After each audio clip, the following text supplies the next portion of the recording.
We are live. Hello, ladies and gentlemen. Don't mind the big thing of evilness here.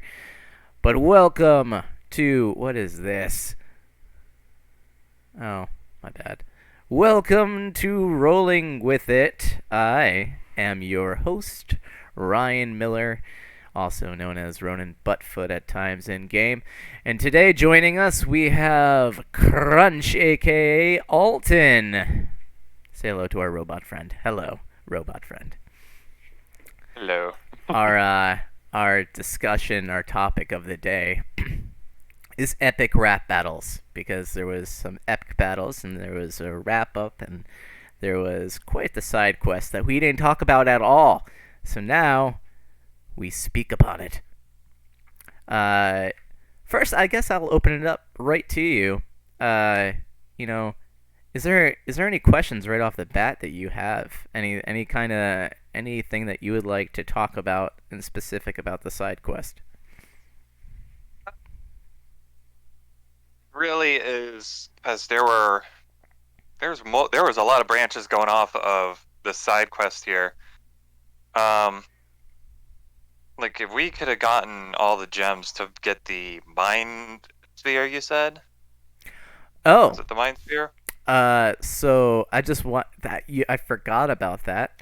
All right. So for those of you that watched Roll of the Dice: The Side Quest Edition, uh, for a large majority of the quest, Crunch was trying to find the shards, or the shard mind, that had once joined Ronan's team, his original team, in battle. And there was two different paths that this could have went. They could have used the shards to turn Crunch into a full-on Autobot, which would have been them going up to the village where the sage and the elder was, or they could have went to the other sage with the like cockeyed walk, and she would have brought back the shard mind. So Crunch had to dip out early, and his character was taken over by Harmonious, our resident Josh, who played Crunch pretty well. So your character actually had that decision before him, and rather than going with what hey, all right, I just want to introduce Taking the our devil. guest star here, Harmonious Treachery, aka Josh. Um, and there he is, ladies and gentlemen, right there. I think. Yep. Okay, Yeah, let it's just loading. He's loading. it be on record. I have never put. He's. Am I good? Am I on? Am Yeah, I there? you're there. You're there. Yeah. Okay. Howdy. Okay. Let's put it on record. I have never put those kinds of wings on the van before. Oh, yeah, that's right. You said you were putting wings on the van. So okay. Uh, So Josh I'm just the got man. out of work, and decided to pop on to join us for this awesome episode. And it was like on cue, dude. You literally arrived right on cue as I was talking about the decision that you made for Crunch, between using the shards to either turn Crunch into Optimus Crunch Prime, or reanimate this life form. So No, I got outvoted. you got outvoted. No, I got outvoted because I wanted to make Optimus thingy, but then I'm like, but Crunch would want to help the person, and the other two wanted to help the shard mine. So I'm like, I'm already voted out. I mean, even if Crunch was there, I was voted out. So the question, I guess, would be, if you were actually there as Crunch, which quest line would you have chosen? Would you have gone with reanimating this life, or would you have taken the life's energy into yourself? I think I would have taken the life's energy for myself because, yes, there is more power with more people, but like I was interested in seeing the full potential of what Crunch could do as that Autobot man. Yeah, I had some plans in mind for that. They in my head they're a lot like Final Fantasy summons. You know? Um Because part of it was thinking like, all right, if I get all these damn shards, I bet you it's like the shards are gonna like create. It's gonna be like Iron Man with the with his suit where he could just replicate more uh by taking Oh, yeah the the nano nano. machines. It'd yeah. just be like it starts giving Crunch more, and he just turns into like a full size Autobot to fight. You know, I would have like, oh, that it could probably have happened that way, but I don't know. But Yeah, I would have gone with getting that power.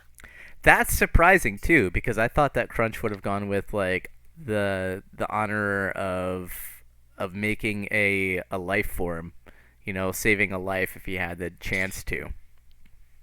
But that's an Now, to be interesting way to fair, go. Crunch is also chaotic good. No, or is he chaotic He's neutral? actually just neutral. Okay, he's neutral. That Yeah. I for the longest time thought he was good for some reason. Well, I he's mean, good compared to Harmonious. so but far that's- so far he's been played as like pretty much good, just more of the good side. But like he's true neutral. All of my characters have been neutral except for one in Wednesday well, yeah, Wednesday's campaign. I think he's chaotic good. So would it be safe to say so far Crunch is neutral good from the way you played him? He would be more towards neutral good, yes. Well, there you go. That is the alternate deviant line there. I can say that the choices made a difference. And that was actually an interesting thing to see the evolution of your characters within this small little arc. So when you guys first woke up in this strange world, we actually had a rolling with it right after that, where you guys were like, "Yeah, I don't know what's happening. I guess it's a dream, maybe." And all of you guys were like, "Fuck it. It doesn't really matter. Nothing matters because this is a dream. So we're just gonna fucking kill the shit out of things and punt babies and like." So you guys went on this whole big path of like, we don't care what we destroy in this world. And then there was this change when you guys woke up, and then all of a sudden, I think it was Crunch, where you were like, "Well, we woke up, so this isn't a dream. I don't know what this is." And then it seemed like the mentality changed in the group, where you're like, "All right, so let's find out why the hell we're here, rather than just like aimlessly go about and wreak havoc." A little bit of backtrack real quick. He's actually lawful neutral. Lawful Oh. neutral. There you go. So, yeah. If anything, it would probably be lawful good now. All right, now on top. Oh, Jesus Christ, that's almost the polar opposite of Harmonious. Not the point. I would also like to mention lawful does not mean you follow actual laws. You follow your own moral code, which is the reason why Harmonious is lawful. Yeah. Crunch has his own code. Oh yeah, He definitely. follows some laws, but he breaks some, which makes him lawful. I'm only bringing this up because I've been in discussions about the difference between lawful good and lawful evil, and it gives me headaches sometimes. All right, sorry. Tangent. Ronan's chaotic neutral. I think I've Which done makes well. sense. Yeah, I think I've done a good job of playing him chaotic neutral. I'll be honest. I think we've all been done pretty good with our alignments. Yeah, Oh yeah, definitely. absolutely. But Um, also, if going back to that, like first, like before we woke up thing, before we went to sleep, I don't remember us actually like intentionally wreaking havoc. I think all the havoc kind of just happened Happened. because not even because of our characters, but it's because of the world. the yeah, world, We kind of just got stuck within the wave.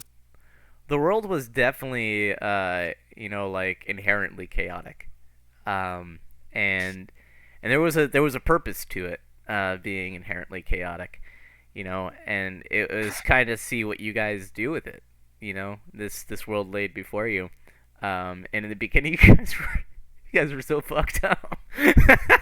Well, okay, but I would also like to mention that yes, Harmonious was fucked up, but he was still following his moral code. I was still playing him how he would be with just a little bit more of humor. Which that I think was the most interesting thing of seeing in the side quest. All the like the deviant forms of all you guys. Like your characters were still your characters, and you could tell that they were your characters, but they were slightly removed from your normal play style of the character. Like they had more of a humor, or they were a little bit looser. Um, I had talked to Rob, who plays Gustav, about it, and he was like, "Yeah, man. So I'm playing Gustav as if he was loose. Like he was because he's so old, and he wants to instill something in this world before he dies. As Gustav, this old ass dwarf, and he's very wise. But what we saw of Gustav, at least as Rob described it, is Gustav if he didn't have that. Like if he was just he wasn't as stoic, but he was still wise, and he was just able to be loose. And like I Wise and youthful. yeah, exactly. You know that I would like to think that's kind of what we saw was Gustav in what would be his earlier years, what he would have been like. You know, is Like, if you look back at it now, because there was a discussion of it, not in not with rolling with it, but just roll the dice in general, I believe. Uh, I think Gustav even asked like Crunch like how old he was, like older than you probably, and and Gustav was like, well, I'm like 400 something. He's like, yeah, I'm older than you, dude.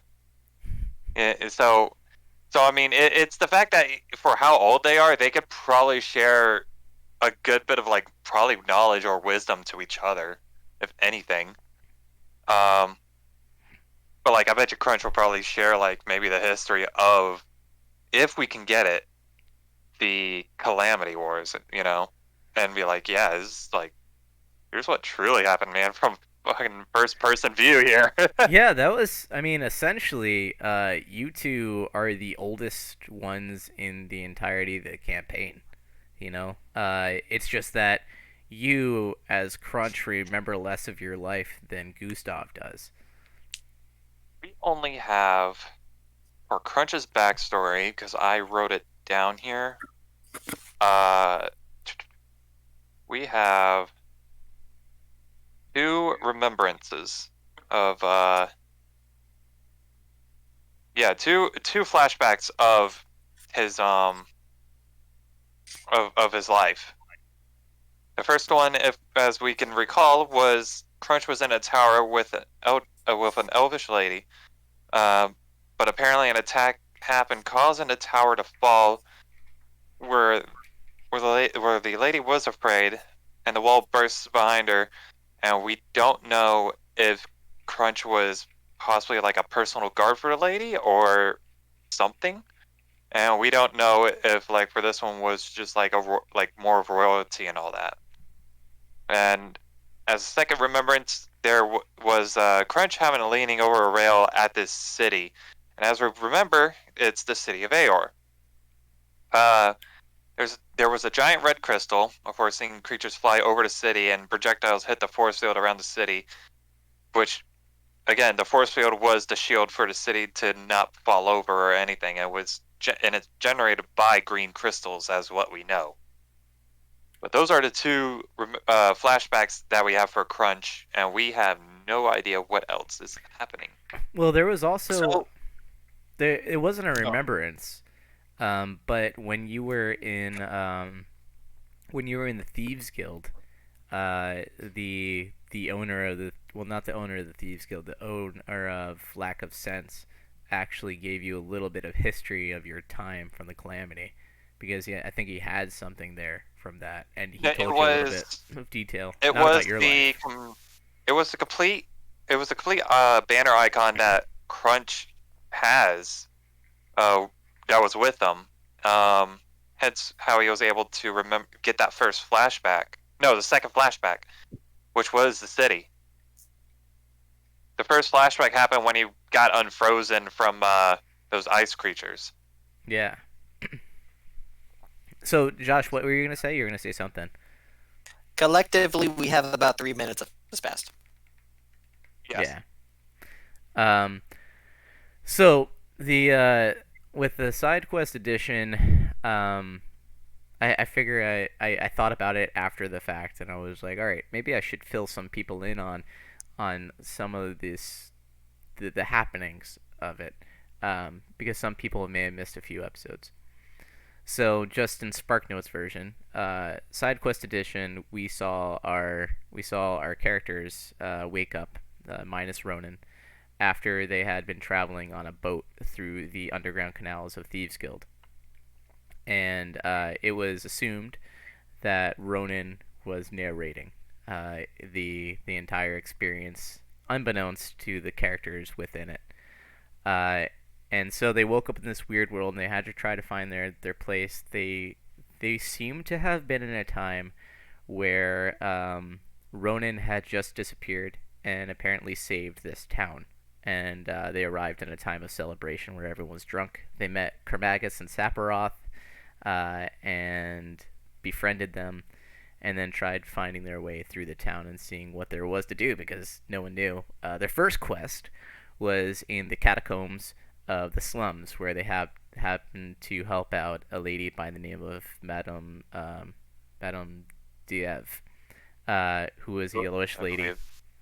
Yeah, and her brother was missing because there was an exorbitant amount of chaos that wasn't good chaos running around, and they saw a lot of glitching figures and everything. That was so fun to DM, by the way. My God, man. They Harmonious made Ronan proud by working his charm up and totally sequestering a shovel that had magical properties and could tell where treasure was buried. They went underground. They found a generator that was switched all the way to chaotic evil, and they pushed it. Gustav pushed it up to chaotic neutral, and a little bit past chaotic neutral to chaotic, into a little bit into the realm of chaotic good. They fell through after seeing this naked man in front of them. They met Douglas Adams, who had a large array of weird items for them. They tried to crawl into this sewer drain. They got stuck, but they ended up with rebar, which they were able to take for themselves. And then we crawled through those sewers, man. To be fair, Crunch and Gustav got stuck. Yeah, Crunch and Gustav got stuck.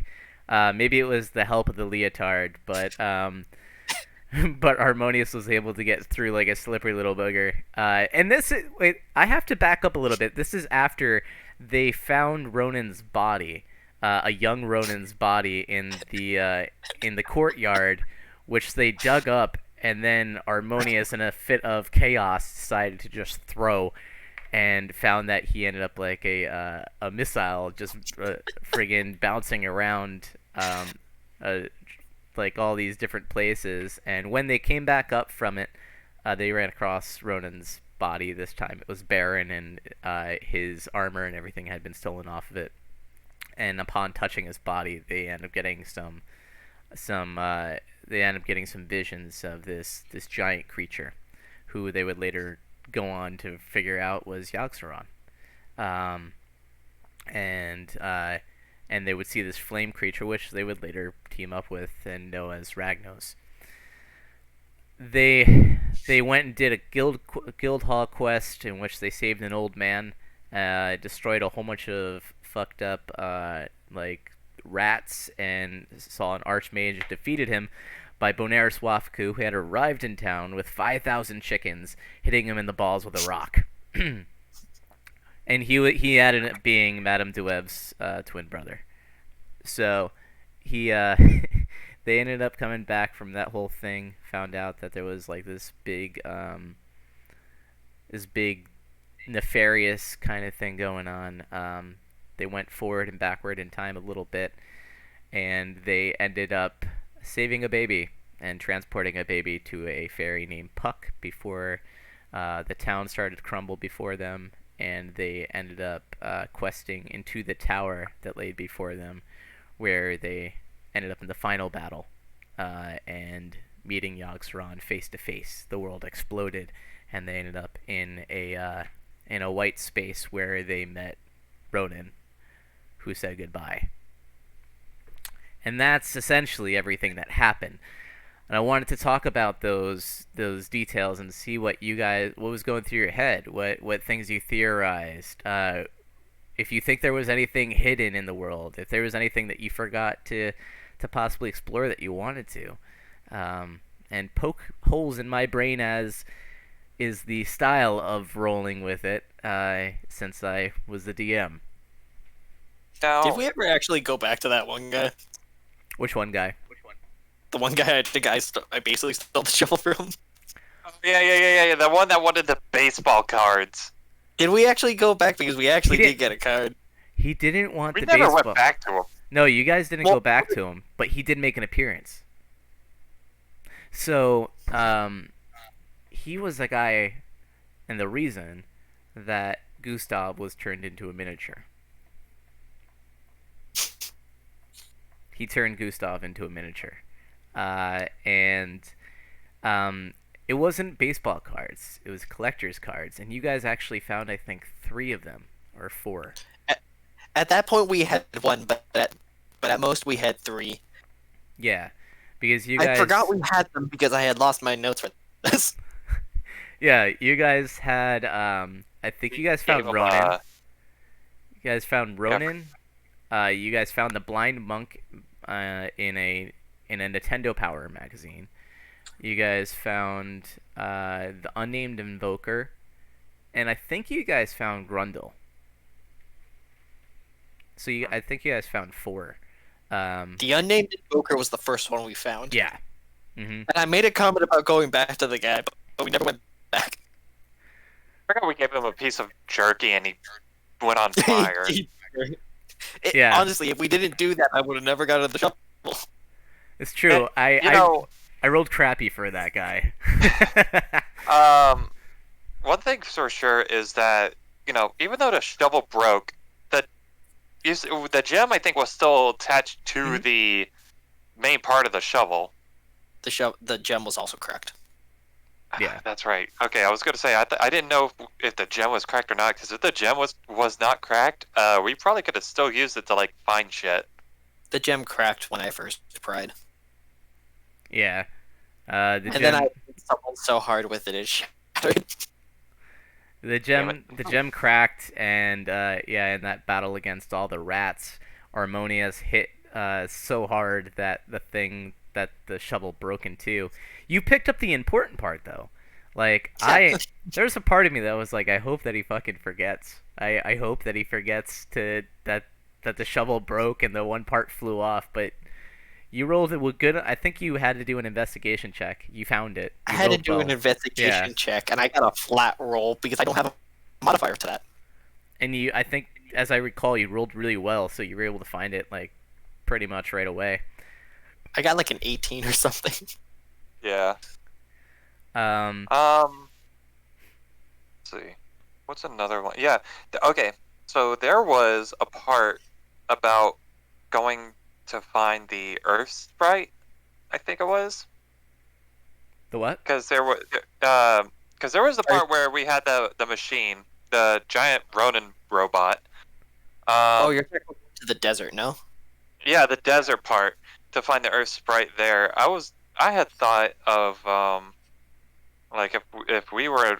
if we had gone to that, it'd be probably a lot difficult for everyone because one, we wouldn't know how big the desert was, and two, I bet you we get lost a lot because I feel like I know where you would probably be going with that. So Okay, so we actually did go to the desert, God damn and we it. actually got someone to operate the robot. Yep. Yeah, I was there for the robot, but I wasn't there for the desert. No. So you know the pencil? Yeah. Chalk zoned us to the desert. Oh shit. Yeah. And that's where we got the shards. Yeah, so Okay, that's where. Okay. that's where the shards were. My initial thought for the desert was going to be a lot more, have a lot more meat to it, but there was always going to be that other way that you guys could have gotten there. There's a couple different things that would have allowed you guys to escape the 12-hour journey, and that's mostly due to things that Ronan in the original campaign had left there. So, um, like where you guys popped out of the hole, the portal was actually a portal that Ronan had made in the desert. Eventually, it ended up being a portal that Aragog, the giant spider, ended up in an infinite loop with because Ronan Ronan made sure that he put a circle for a portal right in front of the point in which Aragog has to come back, so he just kept on looping and falling and looping and falling and going an infinite loop if he tried to come back. But it did lead to the desert, and there was originally the portal was from the elemental scar, so it was the elemental scar to the desert. So all you and there was a circle that was drawn by the giant mech Ronin, which I wasn't expecting that either. I was like, oh damn, I expected that. you were? I wasn't. Oh yeah, no, I was like, damn, dude, touche, because I didn't even think about it, and I was like, I technically that would work. When he was like, I want to ask the quest boy to get in, and I was like, shit. Crunch had the option to eat jerky. He Crunch had the did. option to eat jerky with stents. You did. I was like, I want to do this, but yeah, you had jerky, and you could now taste things too. And I don't think you ate anything. carried 2 fucking sticks on me. Damn it! Yeah. I forgot I had 2 sticks of jerky. Son of a No. bitch! Now, to be fair, that's not my fault. I didn't have pockets. Yeah. I know, but still, with the taste upgrade, I could have tasted fucking jerky. Not just any jerky, the best jerky in your entire entire existence. Yeah. Like, this is probably better than Calamity Jerky here. It was so good that it gave you boosts to your stats. Yeah, so Which- I forgot that we had boost to our stats. I was playing with the base stats the entire time. Here's the thing, Oh though. shit, that's right. Yeah, you had permanent Here- increases. Here's a little question for you. When we start back the main campaign, do we want to act as if we had this dream, or do we want to act like this never happened at all? That's what the wisdom save was for. I don't. You think I know this? Well, that's why Sean wanted to talk to us. I'm sorry. I'm the only one that So failed. we will act like that happened, right?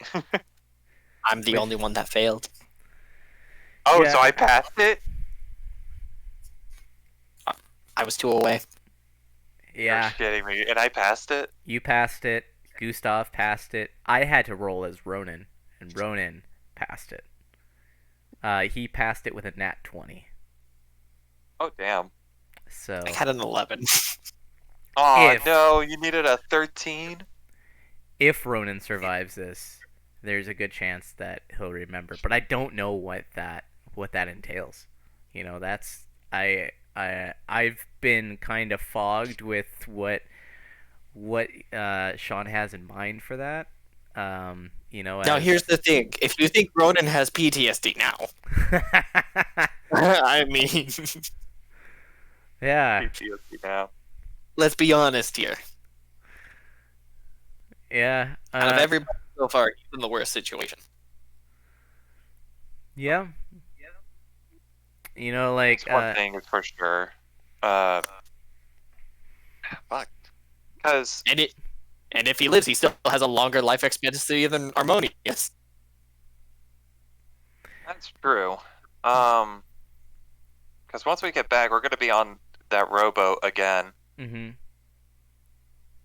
But I mean, it'll be really interesting to see how this goes. Ronan's alive, but like I have a few theories that I won't say because I'll wait until like the next rolling with it. But I mean, still, it's like there's so much that we could think of. But like, all right, what the fuck is gonna happen in the next campaign? What the fuck is gonna happen to Ronan? If we think Ronan is dead, then well, shit. But we really don't know what really happened to him. And I don't want to get off topic because this is supposed to be the side quest, Well, talk I mean and all. But I mean, that's kind of part of it, like as happened, at the very end of the finale, Ronan said goodbye, because it's very, very possible Ronan could die, and you guys may never see Ronan again. So it was Ronan's chance to say goodbye to his friends and who he's deemed his family, you know. So it was kind of sad. I almost got choked up on that because I was like, "There, this is very possible. This might be my goodbye as Ronan." You guys may never see me for again. Crunch. When Crunch was dying, that's how I felt. It was like, damn it, I'm choking up here. Oh, how about when I was confirmed dead before Gustav did the thing? Oh yeah, yeah. I mean, I think this is the first. Well, I mean, you guys didn't actually see Ronan die. Well, You no. just saw him go away. Well, actually, in the world, you did see Ronan die. At least Harmonious saw Ronan die. technically, Crunch would have also seen it, but Alton didn't see it. So, they saw that final thing, where they were experiencing the world around them. They saw, yeah, they saw, Yeah, the DM sphere, huh? right? Not The in- DM sphere? Not in the DM Alright. sphere. They were able to see, the very last moment when they went to the desert. They saw what happened, how it concluded, and it was Yogg-Saron waking up, and two giant tentacles came out, smashed down, and smashed Ronan to pieces, and destroyed the elemental god in one fell swoop. And like just before Ronan died, he kind of looked off, and he was a little bit terrified because he didn't know what he had done. And Okay. yeah, so they saw, you guys saw the conclusion of that, and then This was the end of Paladin Ronan, no? Paladin Ronan. Yeah, that was the end of the young Ronan that you guys had found in the courtyard. That's how he died. Uh, Yeah. That's a pretty intact body for being crushed. Huh? That was a pretty intact body for being crushed. unless there's like a lot of hidden stitches in them after sewing them back up, just not without the organs. Or it Yeah, could have good just, point. like there's numerous things that could have been. But do you guys have any theories on what you experienced in the side quest? What you think it was? I want to say it's in my thought maybe a bit of experience of what Ronan knows that because in the main campaign, he always talks about all this weird stuff, and we're just like, dude, what the hell is he talking about? He keeps saying stuff like with this person, what the hell is a freaking Nintendo, and all that stuff. To me, it's just our characters experiencing things Ronan knows from where he's been. So like it gives it to be like shit. Everything he says, everything he has said was from his life. And now we're experiencing it. Yeah. Do you guys remember the shadowy figure? Not shadowy figures, the silhouettes? Uh-huh. My theory is that was his past adventure, and he was. I mean, He flat out said he's the one who was writing our story at this point, and was hoping we would do differently. But aside the point, I feel like it was him putting us through a reshuffling of his story. Yeah. I like both those theories. um, They literally could be both. I I'm not sure how much I want to say because I don't know how much you guys might carry to the actual campaign as characters. You know, like that subconscious kind of carrying. Um, but I will say that those are very good and valid theories.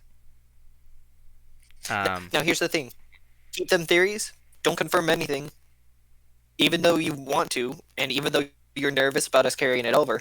But I I'll say this: I think the whole theory of the whole thing gives your story more. Mm-hmm. Yes, it really Leave does. it up to theory and interpretation. Yep. So everything it can influence is said and done, and then tell us whatever you want us to. That's the cool thing. In this, I got to be experimental as shit. I really enjoyed it. I have to say, I really enjoyed DMing you guys. That was super fun for me. To see like what your characters do in this weird benign world. You know, and introducing the characters that I did, which honestly, some of those characters I did not exist until the moment I opened my mouth. Like, uh, the like Saban. All right. You want to know? You want to know another DMing secret? That's how most of it works. It's one. That's 1/4 of all of the characters I've made. Yeah. Do you know how many characters I've given heart attacks to off screen? Oh God. Yeah. There is More than something. enough. There is something that I can touch on though. Yeah. You know, because you're no longer in the world anymore. So I can talk about the things that you think you might have missed, or you know, like if true, we did this way, what would have happened? That's true, because there are things that apparently we didn't do. So why don't well, yeah, go ahead and tell us what could have happened if we did something else. So the interesting thing here is you guys ended up getting some really cool items when you were in that library, and you didn't use them. Oh shit, we only used the magazine for the map. But I forgot we got another item. We got Crunch, sandwiches.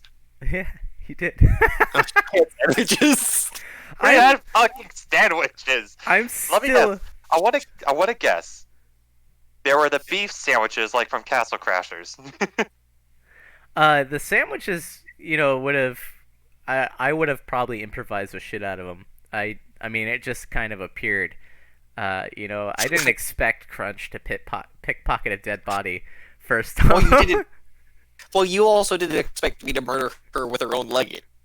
No, I didn't. Yeah, that was glorious. Just so you guys know, they're not dead. They weren't dead. I didn't know either, but it was still funny to think of it.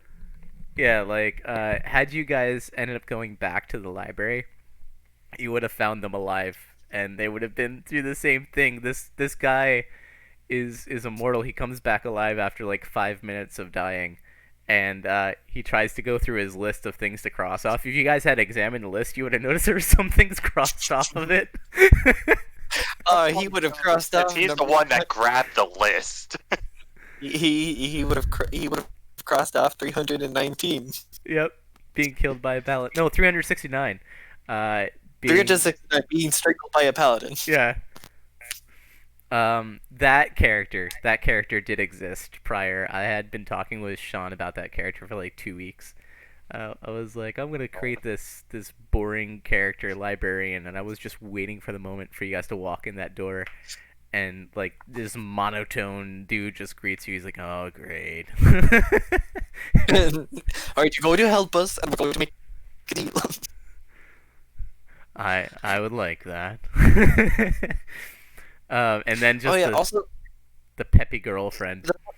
Yeah. oh god, My girlfriend walked in and like, oh shit, dude. I was hoping the book would kill her. Did you do the dead? Is dead? Just what the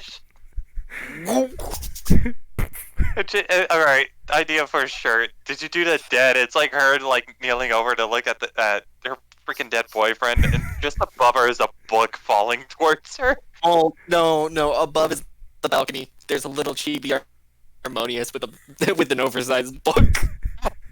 It's just like, did you do the dead? Did you do the dead?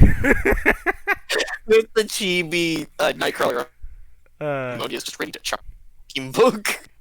You uh, gotta work. You gotta work on that. so among the items, you guys had a tome of, I think, clear thought, which heightens your intelligence. Then there was the pigments. I'm surprised you guys didn't use them again because you found out what they did, which was that they turn the drawings into solidified actual objects. Um, Now- I didn't even know how much we had though. Like, we used it. I was like, all right, we got to be close to probably like using all of this already. And I didn't even think about using it again because I'm like, well, shit, we don't have weapons, we don't have lighting. It's fucking raining, you know. I didn't want to ask him like, do we have any left over, and get a no, but I was like, but it could have been a yes. Mm-hmm. I refrained from pushing it because we were so strapped for time. Yeah. Yeah. Honestly, that would have been another 30 minutes, and it's like we don't have time for this. I'm sorry. There was 1,000 feet of you could draw 1,000-foot thing with it with all the pigments. So I was calculating how many feet each thing was, and I was taking that away. So you guys had a little bit left. No, we still had a 900 something feet. Oh, Yeah. We a lot then. Gold. I had it written down somewhere, and I forget where. It was maybe it might have been way less than 1,000 feet. I just remember it was a certain amount of feet, and it was as pertaining to the card, because I actually drew some cards of items that you guys could find if you guys did certain things. Please don't say the deck of many things. No, it's a deck of magic items, not a deck of many things. Well, technically, it's a deck of many things, but it's not the deck of many things. Many things. You get what I mean? Really? Deck of many things. I'm trying to see if I have it somewhere. There was actually, I folded a piece of yellow lined paper into sections, and then I stuck the cards in them, so that way each section you guys are in, if you guys looked for stuff, then I'd be like, okay, this was here, this is here. Did they roll well enough?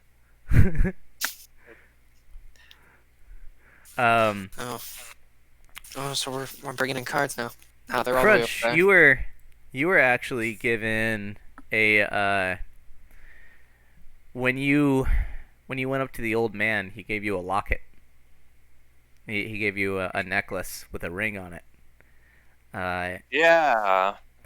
That ring was the ring of X-ray vision. Are you fucking kidding me? So there was plenty of places that you guys could have used that, and seen some things. We could have used that the entire campaign and seen shit. Mm-hmm. Definitely. I was surprised you never pulled it out again. I was like, wow. All right. Well, but I gave it to the damn girl because it was a locket. Oh no, The no. locket that, There was 2 lockets. That locket. There's a Oh, locket okay. and then there's the pendant. Yeah. Oh yeah. That's what it So, was. you guys found the locket that had the picture of Artemis, Aerith, and Ronan in it. It was I think it was A and R, and that I want to say that was one of the most perfect moments in the campaign because I knew at some point I wanted you guys to give this woman something, and then she I- dies. I had And so much fun giving her shit and just lying out of my ass. and that was the beginning of like that chaos where it's like, oh damn, you guys are fucking up. But like the whole part where Crunch reads the locket because he can read the language, and it goes, don't give this bitch anything because she dies in the end, and he kept it to himself, and then she walked away with the locket and she died, Nice. and then Crunch is like, oh shit, I should have read that out loud. And everyone's like, what? It's the locket said, don't give this bitch Well, no. anything, she dies in the end. No. Don't give this bitch anything. That's what it said, and then we're just like, why? And then all of a sudden, it takes 5 feet away from us, and it explodes. I'm like, oh. Yeah. And then I was- you say it in character. We're both like, well, why did you tell us sooner? I'm like, I don't. That was that locket would have opened up something for you too, inside it. She was hovering the key near it. And there was, if you guys had let her explore it or wanted to see it, you guys would have opened up something. There's that was one of the things about this world is there was so many different like hidden places. You know, you had the marble structure, you had the fountain, you there was one point in which you guys were walking and you guys heard singing. That was something. Yeah. There was a lot of places and all that. Mhm. I will say you excelled at making a world of distractions and chaos. Well, I know, thank you. Now I want to see like an overview map, not like bird's eye view. We're talking about like posters you would get from like PlayStation 2 games. It would be like a poster of the world you'd be exploring in. Like what it would look like. Yeah, but like the way I see this, because you say you got like the honeybee inn, and then you got the Mhm. blacksmith, and blacksmithing, but like the way, somehow I can't get the visual of this place. The way the art style would probably look like would something be like from Soul Eater, with all this stuff around and everything, like that whole town, just a Soul Eater style, but with all these buildings from different video games and stuff. That's all I could see it as. Do you know those abstract arts where you have like the stairs that come this way and all of a sudden they're going this way and then they're also like on the ceiling? Yeah. That would be the world. It would literally be because remember, some of the paths we took weren't the same paths. Took us to the same place. It was nonsensical.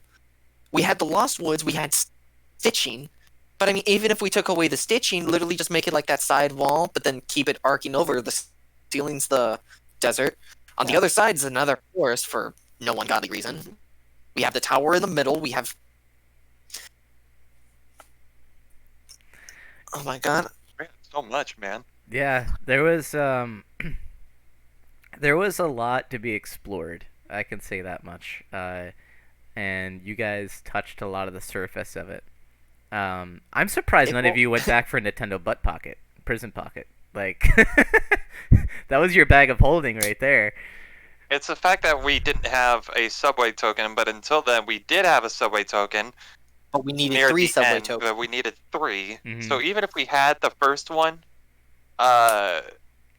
we wouldn't know where to find the second one probably. Oh, you guys found 3. In total, in the whole adventure, you found 3. But we only had 2. Yeah, Yeah. you only had 2. You would have had to hunt down the first New York City token, subway token. Which at that point, Yeah. it's like, it's not worth it. Yeah, because like I said, we had the first one. It was from Harmonious himself. We gave that to the honeybee Ink. person. So we had our room, and then what I know is that we found a second one in the that little secret place where we were gonna find where we found that guitar. That I don't know where we found the third one. that honestly was that was serendipitous. Here's the thoughts that went through my head as a DM. Okay, they're going up against Yogg Saron at some point, but they're afraid of Drizzle. What the fuck? Yeah, that's right. We stayed in that building for so fucking long.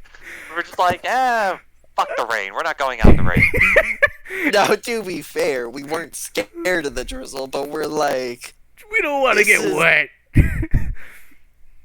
You were waiting. I'm in fucking spandex. You guys- I wanted to be bartender Crunch. you How could hard have. is it to get a bartender? Damn it! You could have. You could have totally been. I was gonna say Crunch. I was going to say Crunch is gonna go behind the bar, see what there is, and make a damn concoction. Right after Armodius started playing the piano, but as soon as he started playing it, the fucking walls started opening. I'm like, great, there goes the fucking bartender. Oh, God damn it! I should have played Moonlight Sonata then. Yeah. Oh, why Oh my the god. Resident Evil reference? Yeah, that's what I thought you were gonna Oh. say. Honestly, so that whole scenario, that's how it elapsed. I was like, fuck. They're inside this empty guild hall. I don't have anything planned here. They find this dude skeptical, but there's nothing skeptical about him. he's just the guild hall quest guy. He's the guild leader that's like, Yeah. hey, I'm gonna write down my stuff. You guys solve this. I'm gonna go figure this stuff out. And you guys are like, I think that man's fishy. And I'm like, he's not fishy. He's just walking away. Kind of fishy, but he's not fishy. And like you guys ended up inside this thing. So there was like this Nicholas thought in my Damnus. head. You know, Nicholas Damas makes a comment. My favorite player is the chair. where yeah, this is an awesome chair. His name is Todd. And Todd's fought many battles with a flaming sword. I think it's the flaming sword from the Garden of Eden, but I'm not quite sure. It's quite a foe. It's taken down dragons by itself, solo. Oh, the chair, how majestic. He is. He floats in the ether of existence, and he swivels around. You cannot surprise Todd the chair because he's got swivel action going on, 360 degrees of awareness. His passive perception is insane. Damn, man. Like he always nat 20s. That's his gift. He swivels off a d20 and just rolls to 20 every time, and he's like, I see y'all. I am Todd the chair. When a human comes back, I'm going to be disappointed because he can never compare to Todd the chair.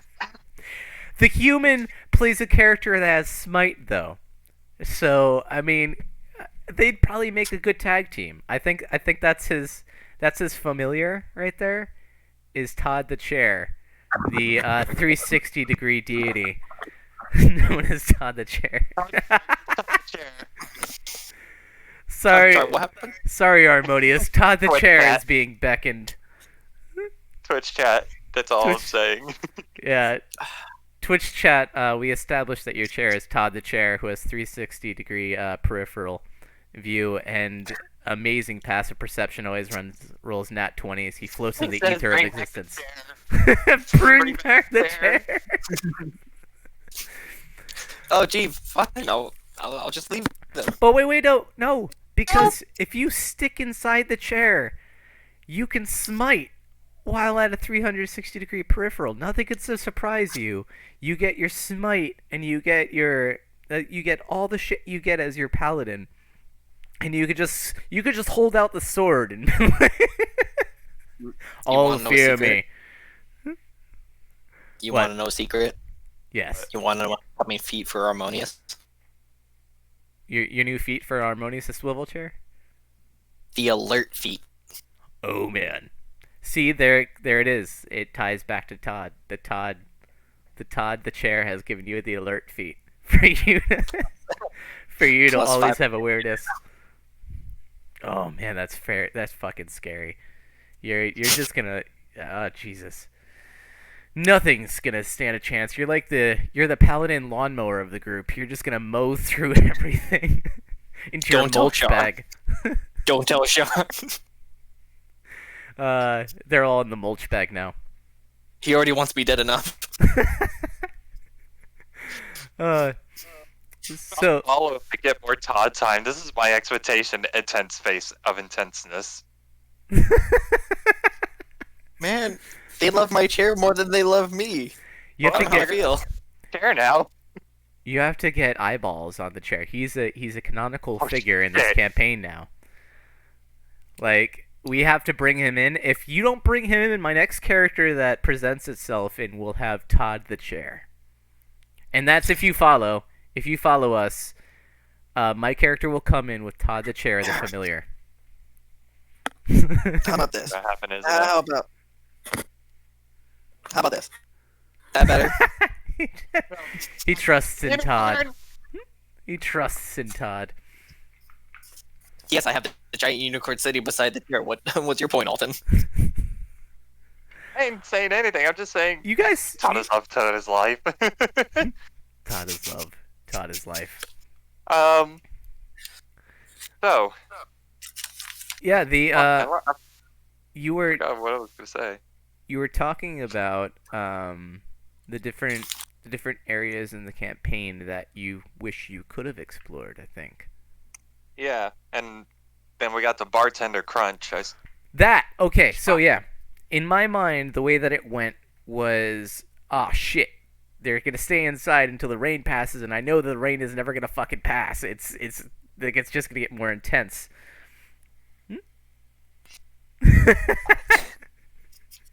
Oh my And then at god. some point. Alright, fine, I'll pull up Twitch chat. Yeah, pull up Twitch chat.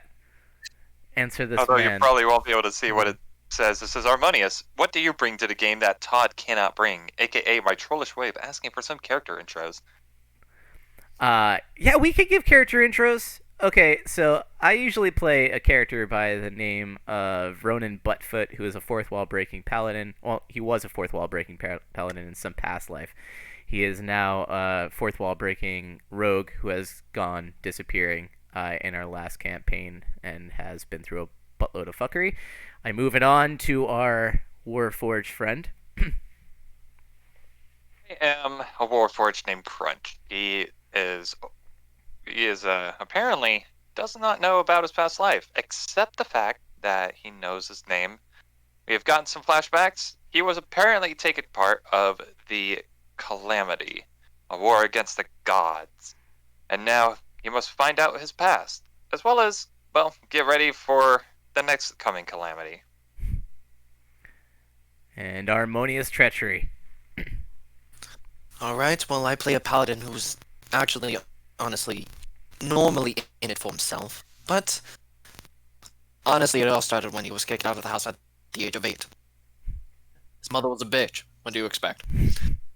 Now he got swept into a ragtag group of people. Going from... Oh yeah, by the way, he's a blue tiefling. Go figure. But he doesn't like the cold.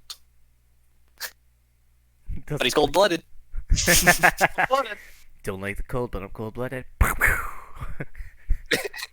he smites.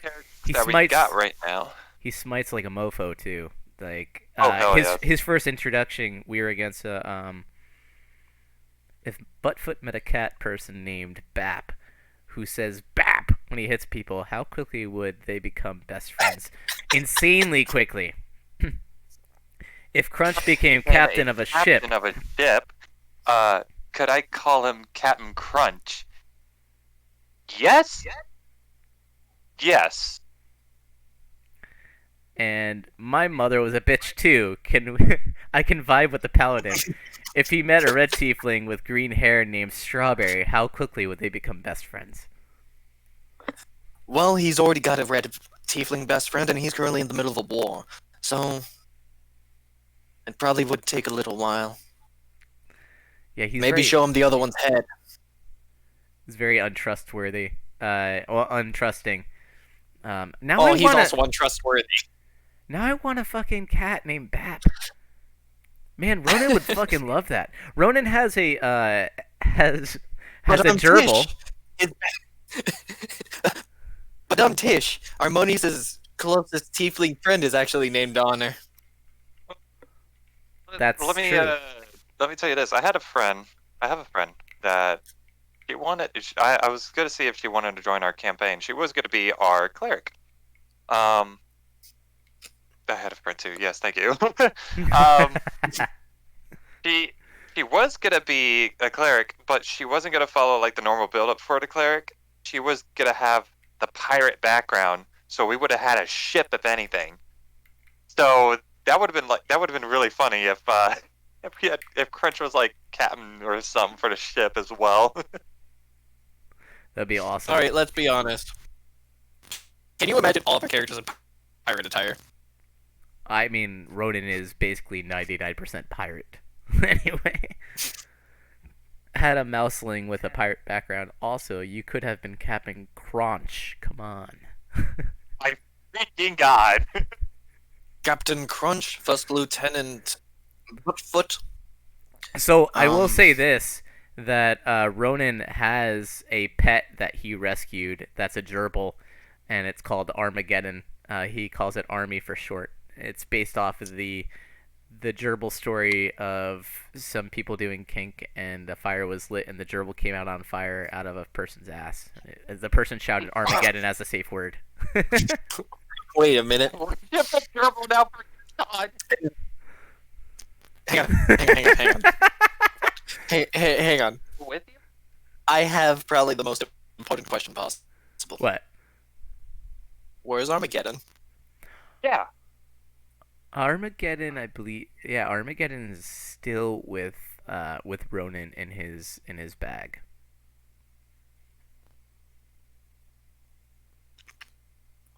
I'd also like to mention, I thought it was funny that you gave everybody except Armonia something.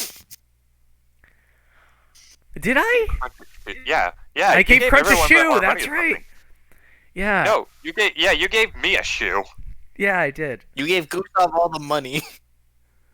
Yeah, I gave Gustav. Actually, not even all. You gave him only like 500. I had an undead rat named Skeeves once. He was fat, and then there was his entire personality, and that was his entire personality. He was fat. Early in the campaign, we had a dude named Smoog, who was just a cook, and his whole personality was "I'm dumb." That was like super early. I think Crunch. That was before you joined Crunch. Yeah, it was. Yeah, it was. Our current cast members are have been with us for 20 sessions, I want to say. Looking at the YouTube videos, we have been live streaming for 7 months. About, let's see, before we started streaming, I think it was like an extra month, so about 8, maybe going to 9 months now. Yeah, so there's been quite a few sessions with these guys. So what discussion did I derail when I moonwalked my way into this conversation? So we were talking about the side quest Alright, edition. You were also, another thing you were also bringing up was when I entered my smiting, which was derailed by that question. Oh yeah. Well, I was talking about the Guildhall thing, which Yeah. then yeah.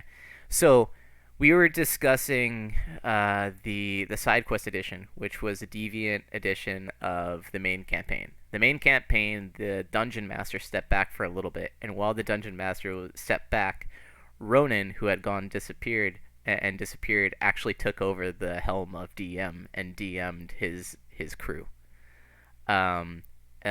His crew has no clue what they were actually in, and what the world was, but it was a weird, absurd world in which they eventually ended up facing down Yogg-Saron, who was something that Ronan had faced down and lost against in his original world, and who Ronan, now saying goodbye from the campaign, may not be there to help them fight.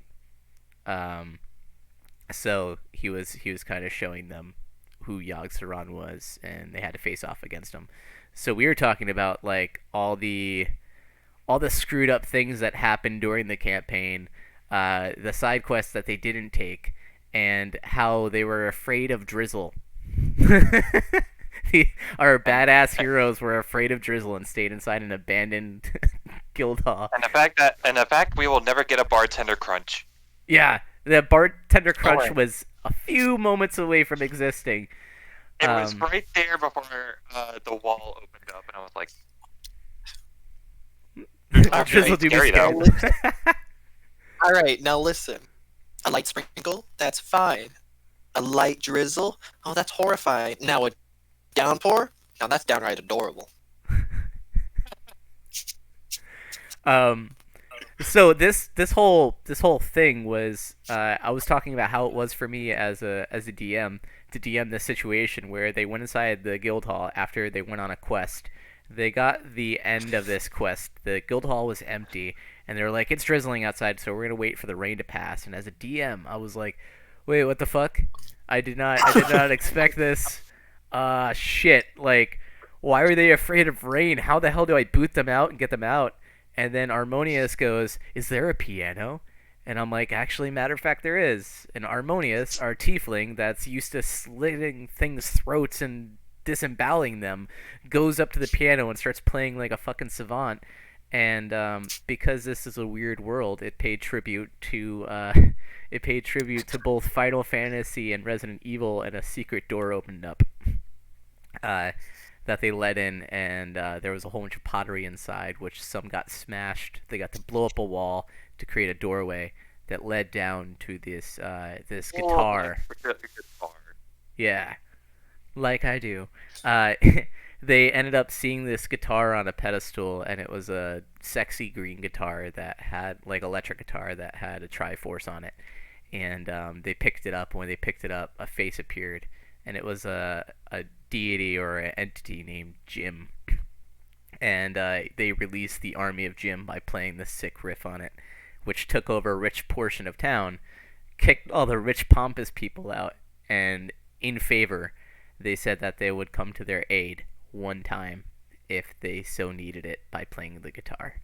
So they went on a quest. And oddly enough, things like I was saying that it was very serendipitous because I knew the Army of Jim was going to exist.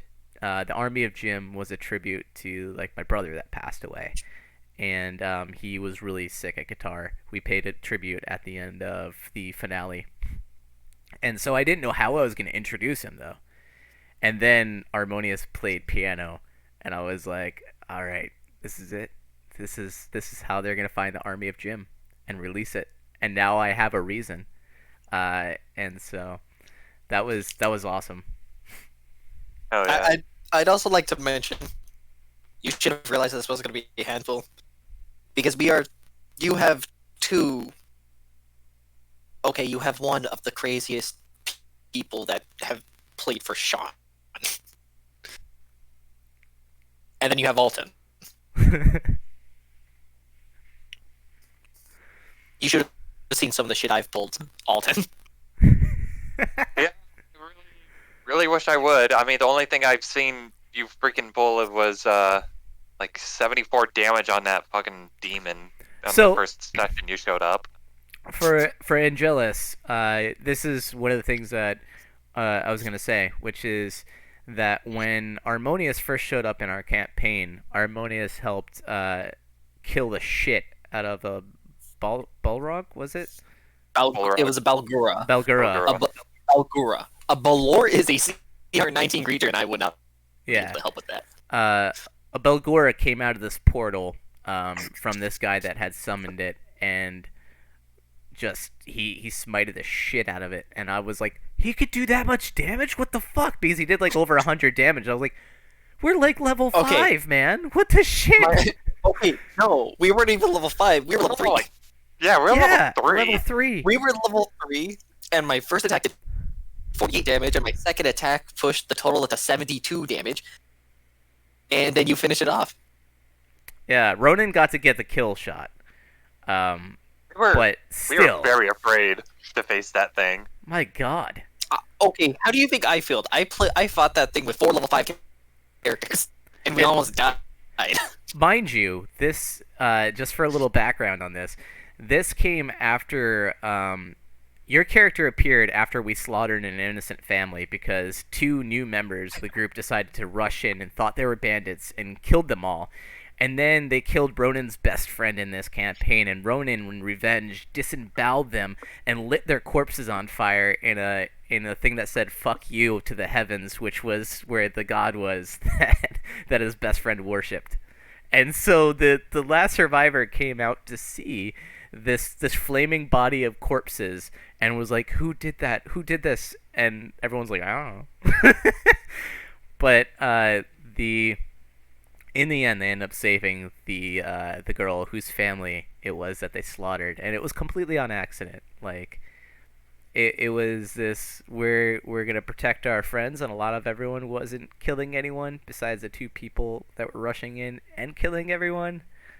Everyone else just was kind of supporting and like, okay, we're gonna make sure that our party doesn't die.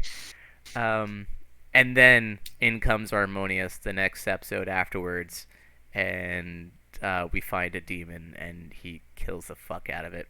Well, he chunks it, and then Ronin kills the fuck out of it.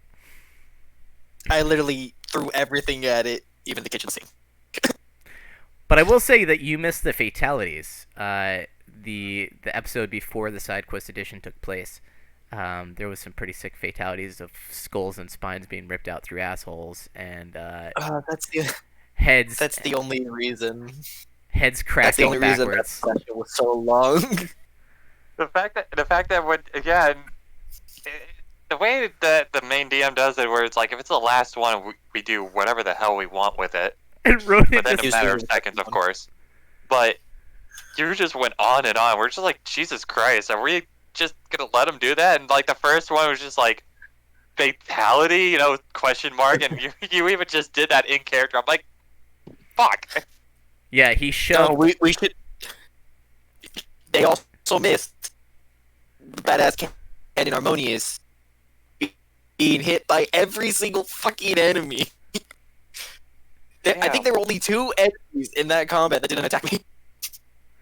Yeah, that's true. But I mean, you're also getting fucking like hit with fireball, man. There was like 3 fireballs that hit you. You took half damage on And I all of them. resisted to all of it. But like, holy shit! It's just fireball after fireball after fireball. I'm like, God damn it! Get rid of this dude.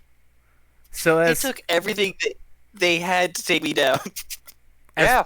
as preface, before the side quest edition started taking up, our whole crew was up against the army of Jorhas invading Allfield, the town of Allfield, to take it over, and we were helping the villagers and everything escape through these underground passages and trying to keep them safe. So we were up against turtles. No, what the fuck were those things? They were like I want to say war turtles, but that's totally Pokemon. They're They looked like needless to turtles. say, They looked like turtles, they but they had are- catapults on them. I want to say they're dragon turtles actually. I don't Because even have a name for it. Turtles Excuse an me, actual turtles are the playable playable character. Yeah. race. I want to say they were siege turtle. Siege Tortoises. Yeah, I think that's what it was. siege tortoises because they had actually they weren't just catapults. They were actually trebuchets, which are a specific type of siege weapon. Yeah. Which siege weapons they deal double damage to structures. Yeah, and they were flinging those things inside these walls like crazy. We had prepped. We knew that they were coming. And then in the end, Ronin got faced with his once dead best friend who had turned evil and decided to save his compatriots and allow them safe passage by going with his revived best friend to try to turn the tides. But he may die. Honestly, after dying, I was not ready for a boss fight. And if Ronin didn't do that, we would have had a boss fight. Yeah. Yeah, we Which- were all like fucked at the end. We're just like, Jesus Christ. which you know was a surprise for our regular DM, Sean. Also goes by Shade. Because he was like, I had planned out that whole fight. I did not expect you to take it. But then after I gave that option of you going with Nidria, I was like, fuck. Because I was like, he's going to take it. And I took it. And away I went. And then from 400 feet in the air and 10 miles away, Ronan froze in time, and everyone ended up in this weird world. So any things that were in that world that you were curious about exploring that you just didn't have time to go back to do? The last path. What was on the last path? The last path? We did 2 of the paths in the forest. What was the last one?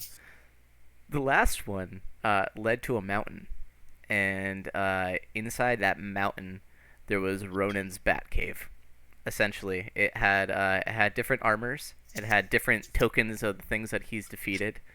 And so essentially it would have been an emporium of shit that you could have used possibly, but also really weird shit like maybe sock puppets possibly, you know, and fucking...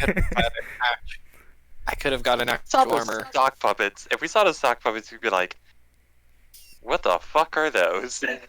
I could have had actual armor. You could have had We actual could have armor had from the actual beginning, armor. just to let you know. We didn't have the money.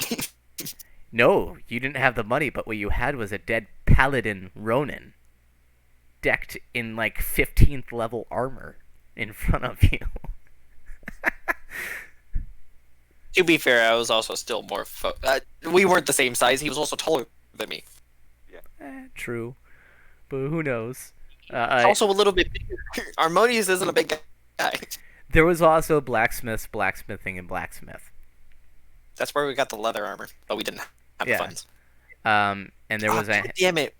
We were You- supposed to go back for the hammer. I was about to say that there was a hammer that was made for you guys. That was back there. Also, Well, to be Gustav fair, it wasn't was with made us. for Gustav, and We forgot it about was it because Gustav. Gustav wasn't with us. Yeah. Yeah. So Gustav disappeared around episode like 3 or 4. He was turned into a miniature. But yeah, there was multiple ways in which you could have acquired armor for slightly cheap. You know, there was multiple ways to a lot of things. There was a couple of thieves guilds that you guys could have explored, and literally by a couple I mean there was 2. There was 2 thieves guilds. And there was interesting ways to go about things. You guys saw a little bit of something, and I'm not going to give it fully away, but I can say that you guys saw a little bit of something that would have been a very interesting path to take. And I was looking so much forward to it. I was like, I hope that they find this thing. What'd you say? It didn't happen. It didn't happen? sadly it did. Oh yeah, it didn't. There was No. some things going on with the fountain too. Or was that brown chicken? Ah, the brown chicken. The brown chicken had a feather that turned into a swan boat that would have gotten you to the island way quicker. You wouldn't have had to wait for the boat. Please tell me it's a fucking paddle boat swan. No, it's Yeah, sounds it turned into like a swan boat, but it was like a very very quick boat that could have gotten you to the island you guys were seeking. Damn. Yeah, I was like, that's a brown chicken. You crunched so many chickens. That was Yeah. great. It's fucking wonderful. Hey, you can't make chicken nuggets without grounding up some chicken. What did you guys think when Kermaga started just swallowing chickens? I loved it. Okay, he was a lizard folk, right? Yeah, he was lizard folk. Mhm. Okay. You know how X-Death and Monty were references to 2 of my characters, right? Mhm. Well, in my early years of D&D, I probably made like 6 or 7 different lizard folks alone. Lizard folks have a very nice, have a very special place in my heart, personally. And honestly, what he was doing is something one of my lizard folks would do. Just eating the shit out of chickens. Like, why don't you write a poem about it? Okay, I guess I can. And then he starts eating chickens. And then he wrote the poem. Yeah, the poem existed. Yeah, You know? I liked Kermagus. When I saw Kermagus just like, help me, and then the chest burster thing, I'm like, I actually liked him. Yeah. Yeah, Kermagus was a fun character to play. I guess one thing I'll ask, if we want to see, because all right, here's one thing though, because you, and this is probably a bit similar to what you asked earlier, like expectations when we first started versus expectations now for this side quest edition. That's Like a for good- me, when we first started the side quest edition, and we woke up with like different costumes and everything, I'm like, this is gonna be some fucking weird shit, and like, the fuck, man, the fuck, and here we are, like near like the last session of it is like, I'm expecting to kick some ass and have a great time while doing it. Yeah, so that was Hmm. that's a good A lot question. like, this is a lot like Krieg's brain. It really is like Krieg's brain. Holy shit, that's pretty much what this is. Well, shit. This is literally what it is. That was honestly my entire mentality. To be fair, I had just finished the DLC literally the day before we started this. So that was fresh in my mind the first session. At the end, it's like, it all makes sense now. So, what were your favorite moments? Actually, let me actually answer that question too. My expectations for it were I'm gonna create this weird ass world for them to navigate, and I hope that they take something away from it, and that they figure out some of the references and they enjoy their time. By the end of it, I think that it was fair to say that I think you guys did enjoy your time. And I don't know how successful I was with everything, but like I definitely didn't expect some of the hiccups that happened. Like some of the things where it was like, here's meant to be like a 5 minute passage. And it was like 1 hour later, Yeah. 2 hours later, and I'm like, when you were supposed to fall through, meet Douglas Adams and Skedaddle. You guys are like stuck in this thing. Now you're prying each other out. Weird. Weird. I loved it. And we though. came across an invisible wall. Mhm. Was funny as shit. Okay, well, to build off that real fast, just as another DM note, there's one thing. Okay, there are 3 things you cannot plan for. 1, players during travel. Mhm. Players figuring out what you mean by something. And 3, the very most important thing, you cannot plan for players' roles. Oh no, that was. Mhm. That one. That is the. If you can predict the other 2, good on you. You're a master of psychology. But that last one, you can never predict. Yeah, it was actually pretty entertaining. Like I went into it thinking this would be pretty straightforward. This will be about 3 episodes. And then I was like 6 episodes later I was like I'm really enjoying this and this story is flushing out pretty nicely and I really like seeing the development of these characters and like what they're finding their roles to be in this world.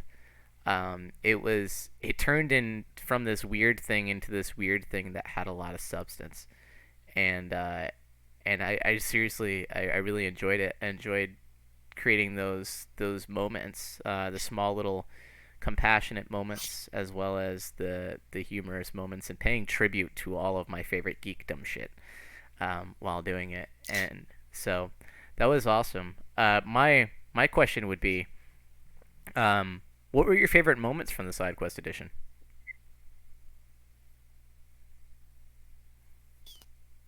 Sea of chickens. The chickens. Sea of chickens. I don't know what the hell it is. I fucking just. It's fucking chickens, dude. uh, It's fucking chickens, man. I don't understand. It's just so simple. But we there's made a 1,000 of them. lot. But there was a lot of chicken crunching. There was 1,000 of them. There was 1,000 of them, and my God, I bet you I only killed like 10 of them. yep. I killed 2. On the back end of that, this is how the conversation went. My little brother was like, "Can I arrive in town riding on a carriage driven by chickens?" And I was like, "I gotta see about that. Like, how would they disperse?" And then he's like, "You know what? I start out with this amount of gold. This amount of gold equates to... Wait, I start off with this amount of silver. This amount of silver equates to this amount of gold, and this amount of gold can buy this many chickens per gold piece." And I was like, "You broke down the math. Okay, I'm going to give it to you." And he was like, "I want to come in... I'll spend all my gold, and I want to come in with 5,000 chickens." And I was like, "All right, you come in... You're going to come in with 5,000 chickens, and I'll just figure it out from there. Like, how the hell these chickens are going to go around." So the chickens are around town the whole fucking time because they just disperse. And, like, at first I was like, fuck, how's this going to work with 5,000 chickens? And I just said fuck it in the end. And I was like, I'm going to let it happen. 5,000 chickens are going to drive this carriage in. And that's how Bonaris Wafaku is going to get introduced because he calculated it. He deserves it. If he could do it with his gold, he deserves it. Like, The man deserves that fucking intro. he does. He did all the math. He was like, "It says here in the player's handbook that a chicken costs this much, and this, and this, and this, and this." And I was like, How much does a chicken cost? How Where much the hell does it say that? I think that one gold piece gets 10 chickens or something like that. Fuck. We had 500 gold. He had 500 gold, and he got 5,000 chickens. Or maybe was it? I forget. What it actually broke down to? Or no, it was, I think, one silver piece got 10 chickens, and he had copper pieces, and he converted it into silver. He did conversions and shit, and he told me how much he had and how much chickens that would get him, and he was like, "So I'm gonna spend all of this on 5,000 chickens." So he spent all of his gold. He didn't have any gold left because he spent it all on 5,000 chickens, and I was like, "You got it, man." Like, I'm down with that. Actually, I could probably pull up the conversation when he first started, because he seriously broke that shit down. Where is my other? There it is. Where the And fuck it's does it just say- it's worthy knowledge, you know. Search it up too. Huh? He's trying to search it up as well. Yeah, like, let's see. I'm gonna search it up too. I'm just gonna type it in.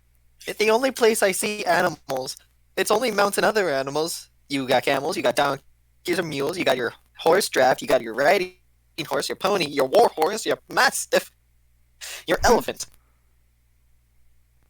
Where the fuck does it say chicken? Let's see. He read I it. haven't looked into. I haven't looked into food, drink, and lodging. It's not in there.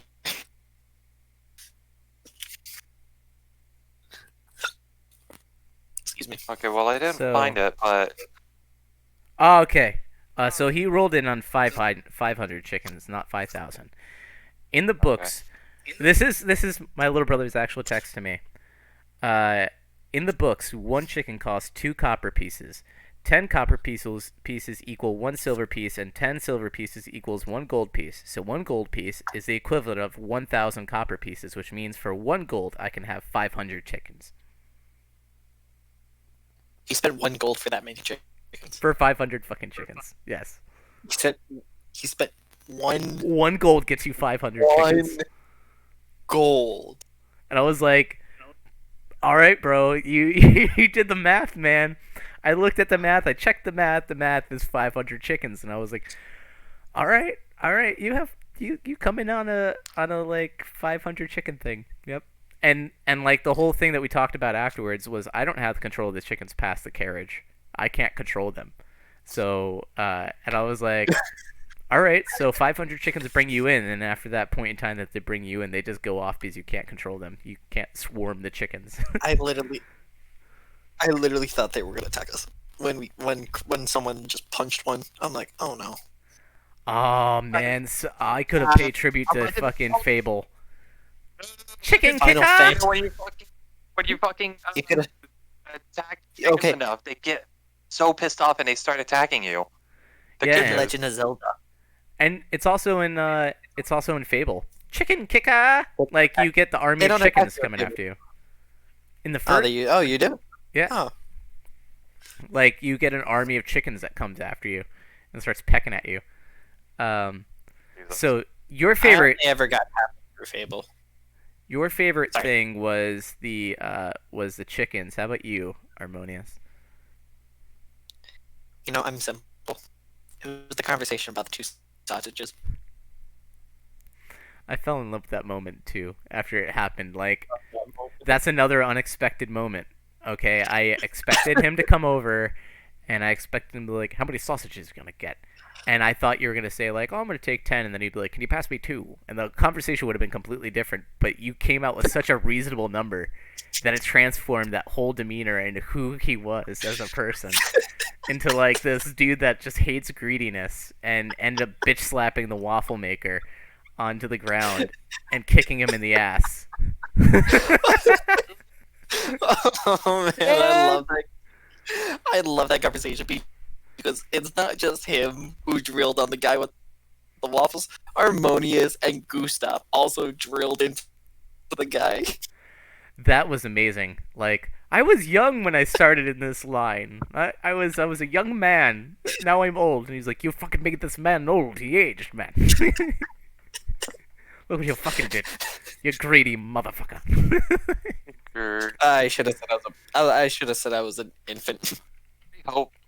I hope in the main campaign we come across someone like him.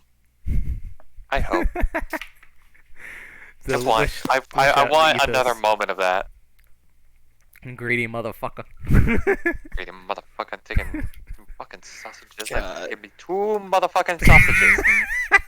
I'll say this: we had a good amount of laughs with this. Oh hell yes. We did. I enjoyed that so much too. So, is there any moments that you theorized something on besides what the world was? Any moments that Actually, I'm lying. That's not my favorite moment. All of the stuff with the army of Jim, actually. yeah? Honestly, I loved that. Was you mean the attack, or do you mean like the finding the guitar, all of it?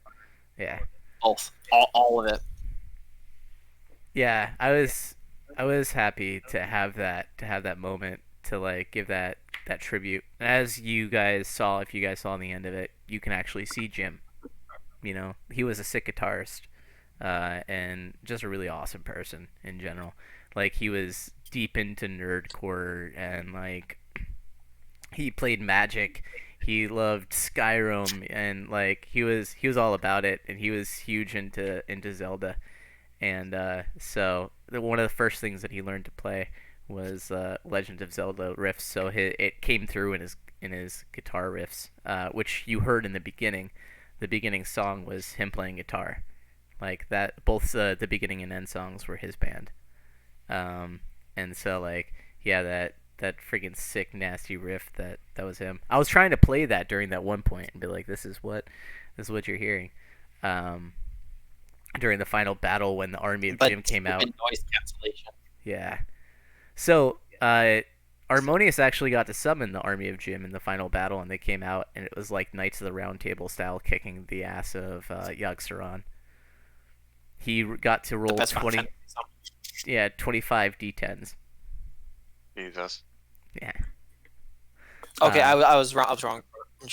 It was 25 d10, not You said like 10 d20s or something. I'm like, fuck. Yeah. But yeah, that was. Oh, the 10d20s was the monk. The monk got to roll Yeah. 10d20s for his final thing that he had summoned up. So yeah, what did you guys think of the monk? Oh boy. Now that's a loaded question. That's a load of questions right there. Oh boy. It's like, where do you start? The Where do you start? And where do you end? the blind monk was in the original campaign that Ronan was in. That was a reprise of the character Oh damn. by its original player. So That's pretty cool then. I mean, really wasn't expecting the blind monk to be a character though, I wasn't like a expecting playable voice. character. But I You- mean, it's still happened. I'm just like, fucking hell, bro. This is hilarious as shit. But it's like, this is a good character. yeah, so what did you guys initially think when this thing showed up in front of you? Because like, how did it paint it for you? I remember Harmonious's first words when he had his hand on the thing was "hello," and then you guys fell through. Well, hello there. And then you guys fell through the ground and ended up in the deeper part of the catacombs. So what did you guys think? What did you guys think the blind monk was gonna be versus what he ended up being? Crab, we have a boss fight. We have a boss fight. Then it's, crap, you have another playable character. I mean, I'm sorry, I'm a very simple Yeah. guy. That was actually pretty hilarious because depending on how you guys went with that, you could have ended up fighting the monk. But Did we have a chance? if you fought the monk, Did we stand a chance? against the monk was pretty powerful. He was loaded with that one thing, and depending on where he expended it, he could have been a playable character in the party, or he could have been a boss fight. And you guys chose to bring him into the party, and the conversation went well enough where he ended up being part of the party. So, and Cruven, when you guys ran into Cruven was actually part of the original thing too. He was a priest in the first campaign.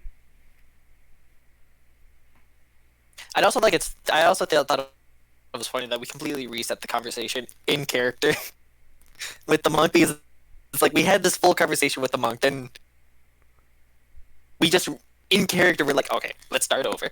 I'm this person, so this is that, this is those, and how are you? Yeah, that was great. All right, let's backtrack, Because- guys. Retcon. It's like, all right. Well, but we also did it because of the whole issue of the microphone stuff, Yeah, which That- just made it funny.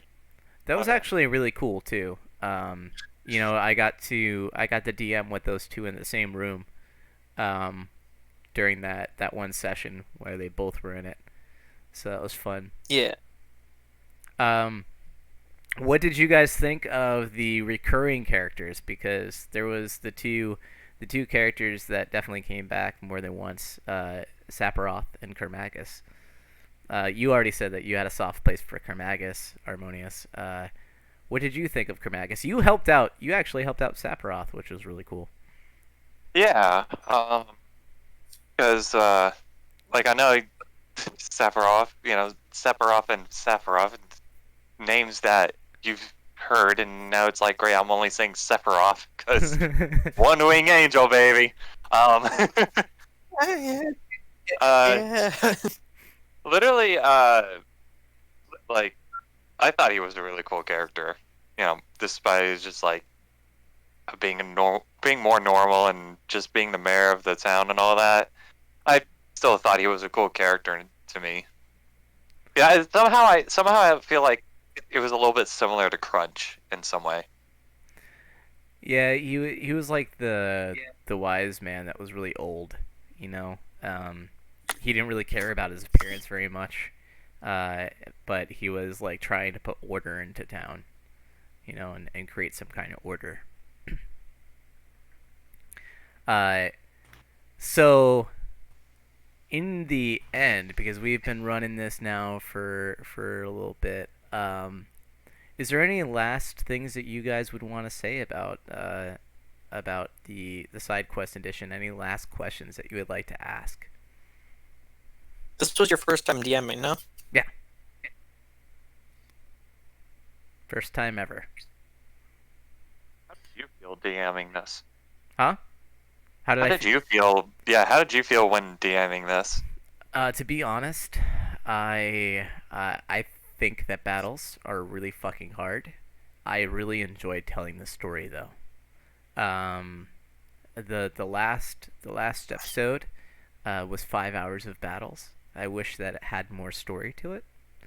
And there was more story planned to it, but time restraints. I absolutely 1000% enjoyed DMing you guys so much.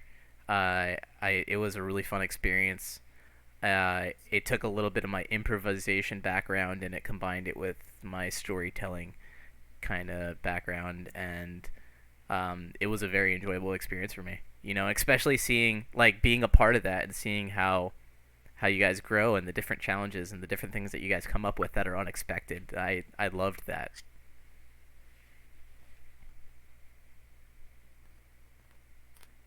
Do you have any questions? Well, I already asked my question. I asked if it was his first time DMing. Oh. But no. I don't have any more, like, big questions. Do you have any, Alton? I mean, besides that one, really the only thing I got in my mind, and it doesn't relate to the side quest edition though.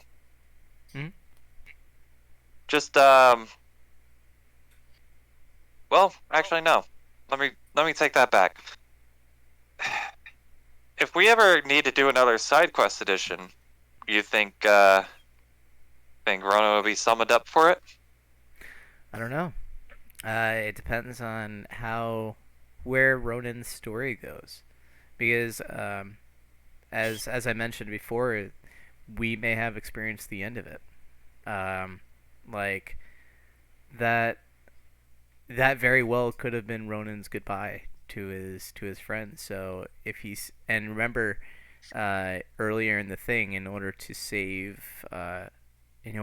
Crunch's life, Ronan made the deal to the DM that if he saves Crunch's life, then it'll be the last. If he dies, it'll be his last death. Yeah. So yeah, so if he dies, it could very well be his last death.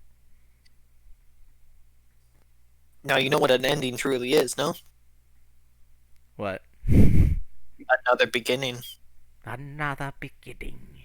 Yes. Because for a story to end, leaves an opening for another beginning. This is true. And I know that coming back into the main campaign, I'll be coming in with a different character. I'll be playing a different character, and that's gonna be interesting. Because for the last couple years and almost every campaign that I played, I've played Ronan. I haven't, well, except for one. I played a barbarian named Baba Ganoush, but and he had a pet platypus. Barry the platypus. Yeah, his name was Barry. Yeah, his name was Barry the platypus. Barry the platypus. Yeah. Oh no, his name wasn't Barry. It was Dolomite. Um, yeah, Dolomite the platypus. So it's Bob Ganoush and his trusty companion Dolomite the platypus. So he was different from Ronan, but mostly I've played three characters in my life. I played myself, Miller, when I was first ever playing in D&D, which is interesting because Rob was part of the original crew that we played a game together when we first played D&D when we first came into it 20 years ago. And the characters that we played back then, the story never ended. And we're bringing them back now 20 years later and we're finishing the campaign. Yeah, let's go. So it's interesting because everyone's trying to find out who my character was because it's been 20 years. And I was like, I don't know. I remember I was a human. I think I was a human warrior. And then my friend Jim was like, I remember there being a human ranger. Miller, you were a human ranger. And I was like, you're right. I was that human ranger. And then I was like, but I don't remember what my name was. And then once again, my friend Jim was like, it might be a long shot, but was it Miller? And I was like, it wouldn't be too far out of my teenage self to name it to name myself the character because I'd want to be in that world. And I was like, either that or it would be something ridiculous like Sludge Booger. And then I kept on thinking about it, and I was like, and I remembered the vision of the character sheet came to my head, and I remember that I wrote Miller on it. I was like, no, it was Miller. And Rob, who plays Gustav, was like, was it really that much of a long shot? So Miller's coming back as the human ranger in this pickup of these characters years later. Like we're not starting off right after; we're picking up years later with the same characters. 20 in actual life, it's been 20 years later, but in the game, it might have been like 5 or 10. And see Yeah. what the hell they're up with in life, which is awesome. That seems so dope to me. Remembering these guys. Um, That is. If we may, how much time do we got? I'd say another like 15 minutes. All right. Um, if we want to, do we want to talk a little about the main campaign? Absolutely, I'm down. One last All call right. before we get to that. Go right ahead. All right, I've tooted your horn a lot, Miller. I just want to say this: for your first time DMing, you did great. Yeah, thank you. Oh, definitely. Thank you. You definitely did did. great. I can say you did a hell of a lot better than young teenage me DMing for the first time, sending a CR2 creature at level 1 characters. I I was really honored, and I'm really honored to hear that because one of the things that I worried the most with coming into it was, what happens if I suck at DMing? What happens if like this experience is not enjoyable whatsoever, and there's no humor in it, everything falls flat, and there's no quest, no one gathers onto anything, and like you could tell that I'm like stumbling through shit, and it was actually the first one came from my little brother, and he was like, I watched it, and you did really well, man. Like that was pretty awesome. I really enjoyed that, and like in chat, a separate chat, JC Jordan said the same thing as did Sabiri, and I I'm just happy to have had that experience. And here's a little truth biscuit for you. uh, Way back in the first campaign, when the world actually ended, that I did with Casey, where OG Ronan first appeared.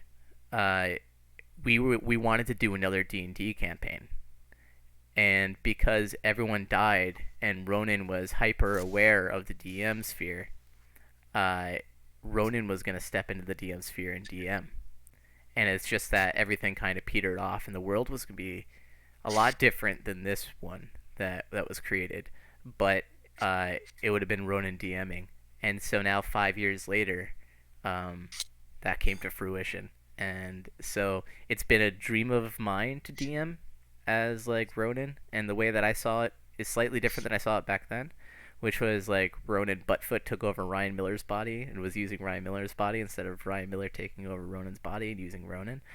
Uh, so that's why in the end, the very end, it scrolled over and it was like Ryan Miller. Ronan Buttfoot as Ryan Miller. uh, yeah, the little tidbits, but it was an insanely enjoyable experience for me, and I hope that I was able to deliver some poignant moments for you guys to take away, and an experience that you guys can continue to remember in the future. Definitely. All right, now I'm gonna do one more little tooting of a horn. It helps when you have good players. Yes, it does. I mean, it just helps. I couldn't think of many other people that I'd want to do that with. That like I'd want to bring that kind of style of DMing into. I've been asked to DM something else again, like there's a couple different like games that are beyond D&D that some people have asked me to DM, and I might take up DMing again, but not as Ronan Buttfoot, and see what comes of it. I need to get better at battles though. Battles was so difficult. I was like staring at everything. I was like, all right, this number, that number, that, okay, and this person's turn, okay, and he's immune to this, okay, and then like, honestly, there's nothing you can do without experience on that. I've heard from some people that have DM'd before, and they're like, battles are still difficult for me, dude. Like, they're still hard. I think it's just one thing. I never DM'd before. I really never DM'd. I think, but though, even no matter what, it's just having to see people who DM try to do battles is like, all right, gotta pull up this information, gotta pull up that information for this character. I think it's like no matter what, it's not gonna get easy because you gotta have information on you at all times. All right, I'll be honest. It's even harder when you do it with the books. That's why they would do it like with note cards or something. I don't. I do it with the books. I can say that when you do it with the book, if you don't have stuff bookmarked, you're fucked. Yep. I've started a combat with the monster books closed. Big mistake there. That's a big mistake on you, Aaron. On the big monitor that I had next to my computer, I had tabs open of the different characters. I mean, the different enemies that you guys faced, and so I'd look at that and I'd measure it. I had modified some things and homebrewed them a little bit to make them more pliable to what I wanted you guys to experience. All right, so just before we jump on to main campaign discussion, what did you guys think of the enemies? Because you guys came across some like very unique enemies here. You guys had Mormons. You guys had to face Mormons. They were the perfect antithesis to a D&D paladin. Mm-hmm. I will say that. They were the perfect antithesis. Antithesis? Antithesis. Sorry. And did you expect them to be so scary? Because, I mean, I remember Crunch's reaction was, "Holy shit, that book!" Crunch is like, "Holy shit, that book!" I'm just like, "Ow, that hurt." Now I'm gonna hit you. Yeah, you had a shit ton of health. Hmm. And it only just keeps getting higher, baby. I had to carry a fucking baby. How'd you feel about that? You had to carry and protect a baby. You had to protect Surrogate Ronan. Who the fuck put me on task again? So I heard from my left hand side over here a theory. Is that a theory that you put forward here? as No, it's fine. Just let it peter out. It's fine. okay. God damn it. It's just one of those things to where I'm playing Crunch. I noticed those things. Harmonious didn't notice those things. Alton wasn't even here, and I'm like, I can't do anything with it. That was hilarious when you guys first met the baby because Harmonious leans over to Crunch and was like, "Do you remember the prophecy? I think this is the baby. We should kill it." I think you said something like along the lines of "we should kill it." I Or how- told him. Well, I said that, and then as Crunch, I'm like, Harmonious, no. And Harmonious' response was like, I am not against killing a baby. Yeah, that was what it was. That was great. And then of course, actual Alton comes in, and he's like, "Why am I carrying a baby?" This is, by the way, for all the viewers out there, this happened in back chat. Alton was like, Yeah, and the "So, Discord. what did I miss?" And Josh is like, "You're carrying a baby." And then he was like, "Well, why do I have a baby?" And then it was like, "Who decided this was a good idea to give me a baby?" And then the discussion happened where it was like, "Well, to be fair, one of the members decided to say that they're gonna shove the baby up his ass. The other one is coated in slime. I had a guitar on my back. You were the most viable option." And then Alton goes, "Fair." It's like, what time we started tonight's session? And did I miss anything else last night? Harmonious, we found a baby, and I was like, all right, whose kid is it? Bethesda Claus. Mrs. Claus. It's like, Mrs. Claus, you have him because I have a guitar, and well, baby punt and what maybe punt the baby of doom, Crunch. And who decided I should carry the kid? Harmonious, Mrs. Claus, and I was Crunch's like a long sigh. Harmonious, you're To be great fair, I because haven't- it's like because BM is all greasy and BW offered to shove it up his ass. I'm like, fair. And then Harmonious was like, to be honest, I wouldn't have killed a baby. I have limits, or something like that. I have morals. I have morals. Or, yeah, honestly, something along those lines. Because, I mean, now that you bring it up, one of Harmonious's moral codes is that he won't kill a child unless it's like the child deserves it. Yeah. Like in it, like the child's not even just the child's a piece of shit, but the child is an actual threat.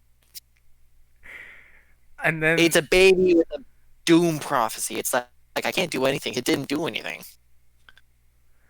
then there was the Yeah. whole moment when you had to pass him off to Puck, and Puck was a projection. Both times. The baby just dropped to the ground. And then I love the second time you're like, "Are you real?" And you didn't even touch him. You didn't even touch him to see if he was real. You're like, I should have done that. I should have fucking done that.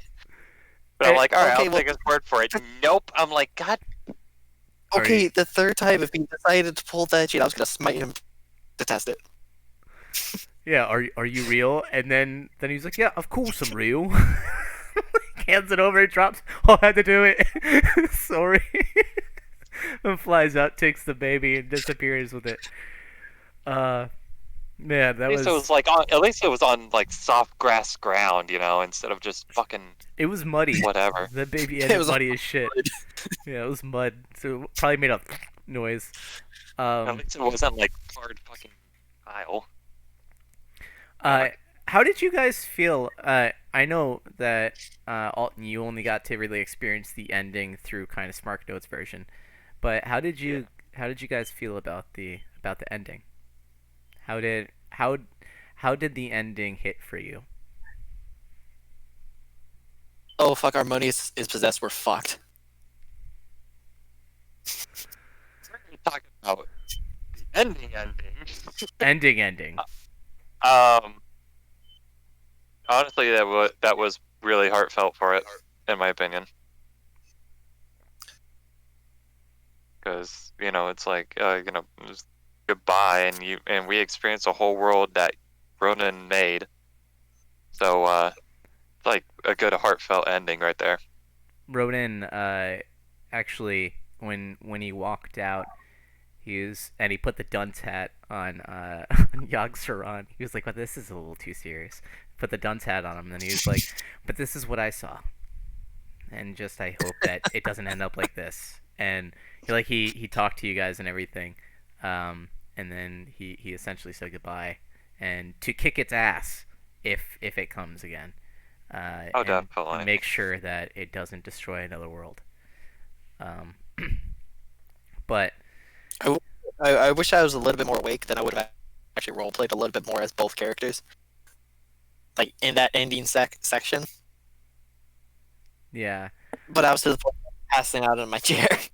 well, the same thing happened for the blind monk. The blind monk, Jason told me afterwards. He was like, I think I fell asleep at one point because the last thing I remembered was getting my monk was knocked out, and then we were talking, and I was like, "Is my monk still knocked out?" Because he fell asleep between the transition.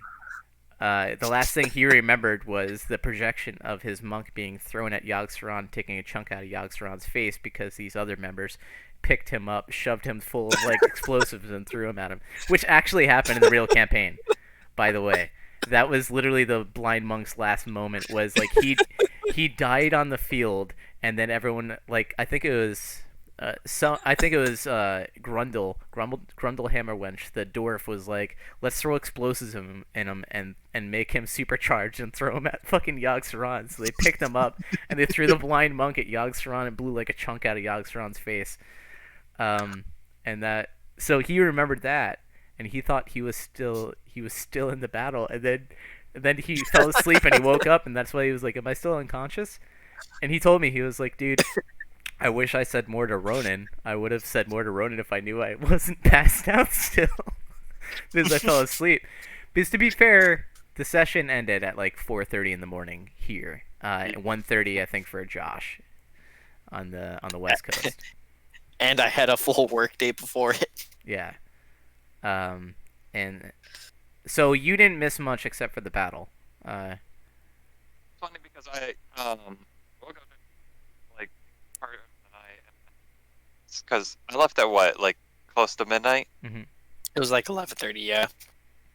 Yeah, so went to bed and I think I woke up at like 3:30 and I went to check Discord. I like opened it up and I went to the voice chat area and I was like, they're still in fucking voice chat and it's 3:30? I was like, shit. And then I just shut it off and then like back to sleep. At that point, we had another hour from there. Yeah. And then I checked again and like when I woke up to go to work and it was like, fuck, what time did they finish? Yeah. Interesting fact. Just like a little backstory there too. The end battle that we had in the original campaign that Ronan was in was timed too. So there was a time limit before the world exploded. Yeah. So, but the new campaign's finally coming back. Sean's been super excited about it. He's been like from like episode 2 of the side quest. He's been like, "I want to get back in there. You're having so much fun with it. I need to do it." Like, hurry up! I'm like, "I'm trying." Sending Ronan letters like, "Hey, I'm on my way back. When are you done?" Yeah. So, because apparently Ronan locked himself into DM's. You can't get in. No, not yet. No. Not yet. I'm not done with their players yet. I'm not done with it. Done. And then it was like if you can imagine the DM sphere, it was like that blue light with the glass, and Ronan's like, "No, I'm not done yet. No, let me just keep on. I need to finish this." And then it's like, I am the DM, right? I can just, and then you're out and I'm in. And he's like, "Okay, fine, I'll finish it." And then that was your last episode. So, I guess we're now going into conversation of the main campaign. Sorry What- about that. No, no worries. I love this fucking conversations, anyways. So, what do you think? You like besides new characters? Uh, what do you think we will be? What do you think we're gonna expect? Is once we get back in the main campaign, where we left off, we are in this rowboat, and we are on our way to the town north of where we were at, Zadash. Zadash. We are on our way to Zadash. So, and it's a 3-day trip. I want to say 3-day trip. I think so. So we have 3 days. What do you think we'll be doing once we start up there? Do you think we'll probably be like having a time freeze or something, talking to our personal gods or something? Because that's definitely one thing I'm doing. Would now be a good or bad time to mention I shared a YouTube channel of almost all anxiety-inducing piano music with Sean? Yeah, I've heard some of that. I don't. I honestly don't know what to expect, and it is scary as much as it's exhilarating, because we have the warring Jorhasians coming at this town that they now have unsuccessfully taken over. We're in these underground tunnels that the pathway was exploded from. Well, I'm not, but you guys are. And you So, have you Honor. Honor. What happened with Honor? He died, or he was left behind? Oh, He's not. yeah. He's not dead, but he's not alive. We do not know. He's the equivalent of the Scrotinger's cat because you know his very prized possession, Jasmine. Harmonious has that. Yeah. So he went ahead and took. He took the gun back from that Harmonious was originally carrying, and gave Jasmine to him. And he's like, "You guys go on ahead. I got some unfinished business to do." And he loaded up that that pistol and went on ahead to close up the entrance of the Thieves Guild for us. And he went ahead and is making last stand for all we know. I will say this: that it has one of two meanings because it was Jasmine. It's him saying he'll be back, Or him saying goodbye? or it's him saying good. Which is gonna be, even though I'll be playing a different character as a player, not as a character, but as a player, that would be a hard goodbye, because from my initiation into this campaign, Honor has always been there, and I have grown to really love Honor as a character, and so to if Honor is departing from the campaign, that's gonna be tough, you know. Oh, definitely. He's that NPC has been there, through thick and thin, giving us shit, letting us know that we're shit, and fucking still defending us, and still sticking up for us. And at this point, I think he's essentially alone. He's been set to like guard us and make sure that we make it through. Oh, definitely. Um, And from an evil character, which I'm pretty sure that's what he is evil. He's Pretty neutral. good. He's not evil. He might be He's neutral not now. evil. Yeah. He might have shifted his alignment to neutral now, but in the beginning he was definitely evil. And like I think it's just that our crew changed him, into this. Which I mean, you guys are. I think It's very evident. But then again, all the characters have had a lot of growth. I know that it's probably going to be trying times coming ahead for you guys. I don't know how the world's going to change. I don't know what's going to happen, because this big moment was essentially a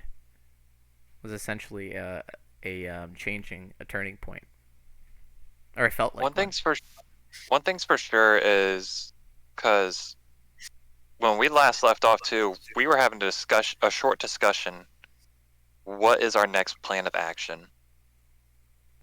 Crunch was like the one giving out the plan. Like, well, Yoxaron's coming. We've seen these entities. We need to find the lost city of Aor, and we need some weapons. Because if we want, because that's the thing. It's like we're stuck between two hard places. We got the war, and we got the calamity. Mm-hmm. Thinking about this, because we can tackle this either way. Is if we want to end this war, we got to end it as quick as possible to get ready for the calamity. Because, dear God, we have a lot to cover, a lot of land to cover, for which side we want to get rid of. And then for the calamity part is, if we want to find the lost city of Aor, we need to find like books, locations, or try to get Crunch to remember where did it land in an approximate area. Because we only have the short bit of backstory that Crunch was found in a cave expedition 30 years ago. And we don't know if that could have been too far off of where the city of Aor could have like fallen, you know? On top of that, we also have a possible source of information with the meeting Harmonious has to take the group to Too. within a months' time. And we need to get connections back up and running again. But again, we need information and such, because we got 2 ways to handle this, and 2 very long wars to come. This is just holy hell. Yeah, it's and it's intense because we're level 5s and 6s. And We just leveled up. And your highest character, which was Ronan, because Ronan was level 7, is gone. That's you know what? I don't want to know the answer to that. I was gonna ask a question, and that pertained to Ronan, and then I was like, you know what? I'd rather just figure it out as the story progresses. But I can ask this. Leading into this, setting up for the next campaign, how do you guys feel about the loss of your companion Ronan? Do you think that will affect anything that you guys do?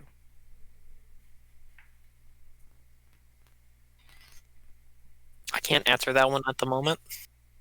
I can't give a full answer either, but like I think for Crunch is like, we won't forget him, but we sure as hell make sure that we get payback for him. I can't answer it because it might be spoilers for what actually happens in Harmonious' story. Fair enough. I can say that there is a new character coming your way that I will be playing, and I have to do a little bit more of research and roles on it. But I look forward to seeing what it's going to be. It's not going to be Doompus. I'm not playing Doompus again. Though that was an enjoyable character at one point in time. Though I can say that 3.5 was so broken for his character. They brought Scions back. They didn't bring Scions back, but Scions was a thing in 3.5 as a race. Oh no, as a class. And as a race, he was a shard mine, and they just brought shard mines back. And I thought briefly, I was like, maybe I could be a shard mine again. I never got to fully explore that. But I'm going with something completely different. So the creation process is a fun little thing. Now, quickly about the whole character thing. Tell me, Miller, what do you think it's going to be like to be in my position when I first joined? Like coming in the middle of a huge fucking turning point?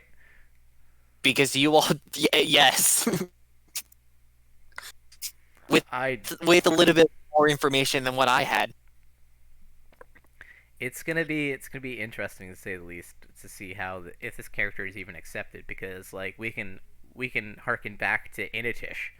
When Initish first came in and did not rub well with any of our characters. All of our characters were like, "You're a pompous asshole. We really To don't be like fair, you." they also kind of forced their way in. Initish did. They were like, "I'm coming with you," and we're like, "You're a merchant. Like what? No." And like, not even an introduction. Like just like butting in. I'm part of this now. I mean, at the very least, Harmonious was literally sent to help you guys. Yeah. True. One thing for sure is sorry. I don't know if you're gonna continue answering this. It's like, I'll let you go ahead, Bradley, first before I say anything. Oh, I was just gonna say like, so hopefully my character doesn't hit like Initish did.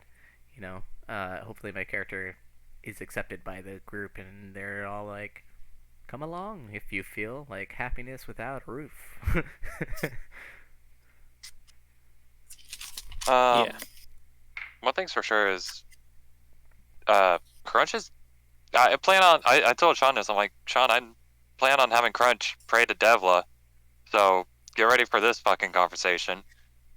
I know, not Devla. It was.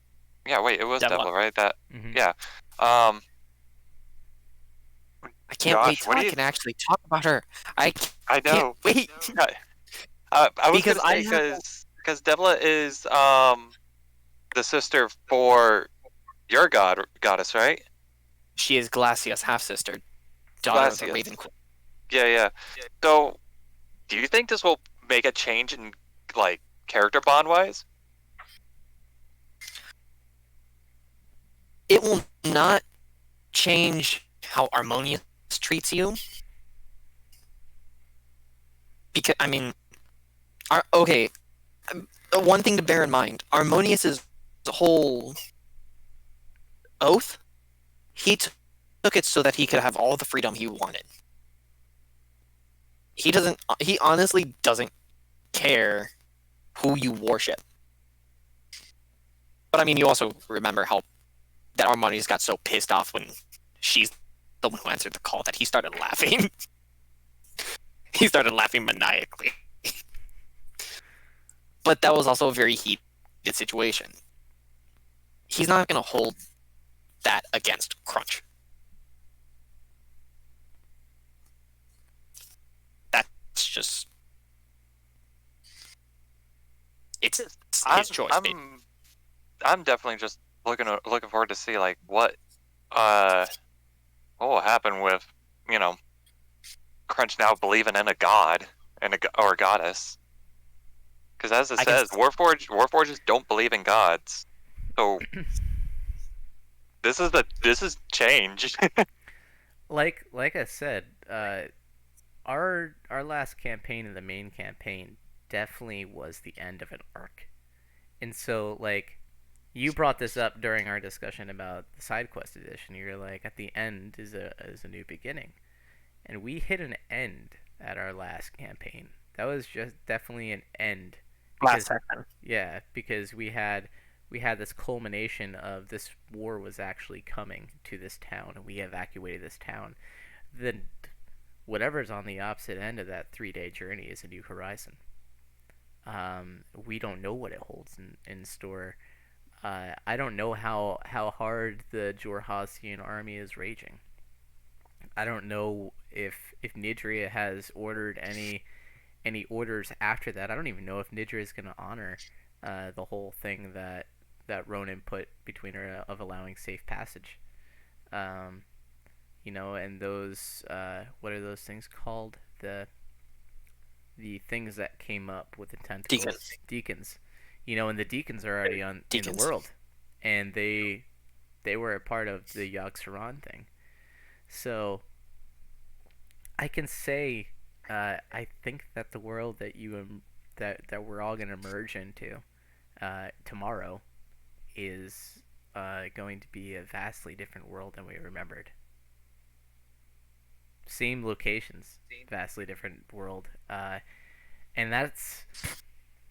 that'll be either confirmed or denied when Sean returns to his seat of DMing, and we see what twisted things he has brought up, and what quests he has gone on about. But I know that he's been planning. He's been planning this like whole time, putting things together. So he's had ideas ticking through his head. Um, I can't wait to see it, even if it's from even if it's from a standby perspective, and my new character isn't brought in yet. Uh, what do you guys got for main campaign wise? Um, do you think anyone's gonna come back? Do you see any characters that we had run into coming back?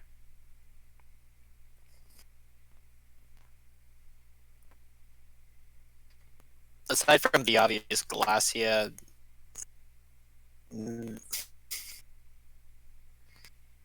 Yeah. Salzia, I really don't know. Salzia, you said? yeah, Armonius' brother. Because didn't we send them?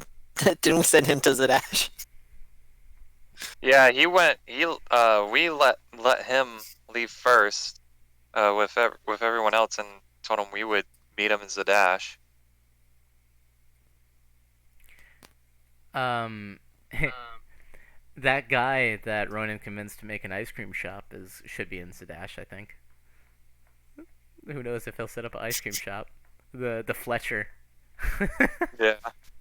um, I can't sell ice cream. Everything is on fire. is Victor on the boat with everyone? He was with us. Yeah. Yeah.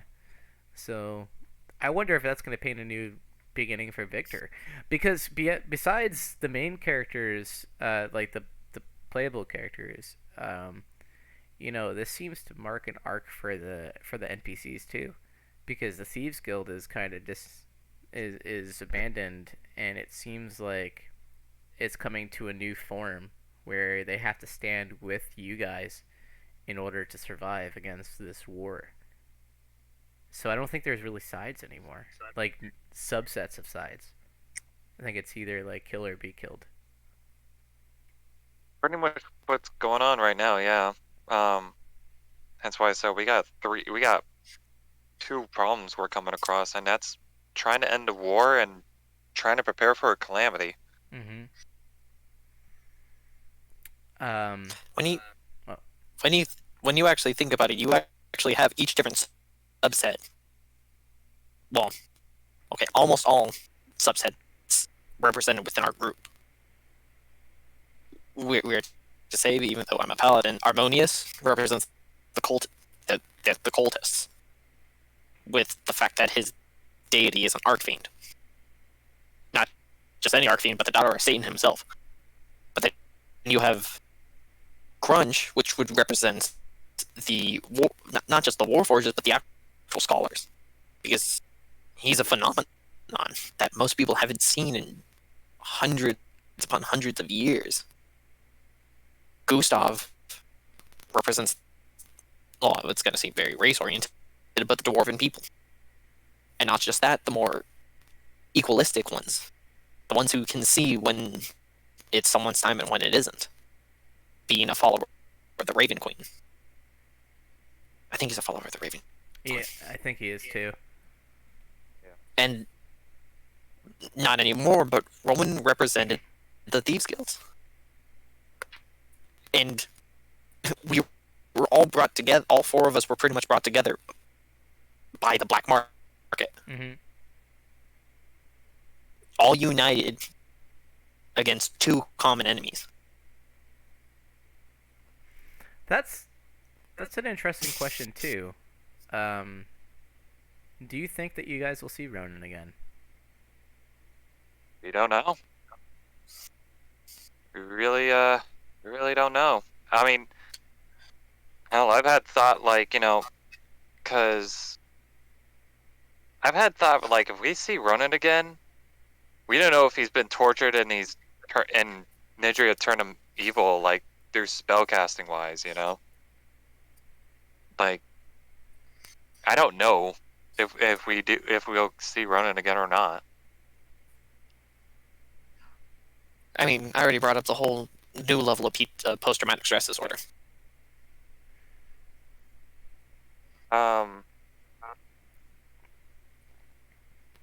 Here's one thing, and now that I just thought of this.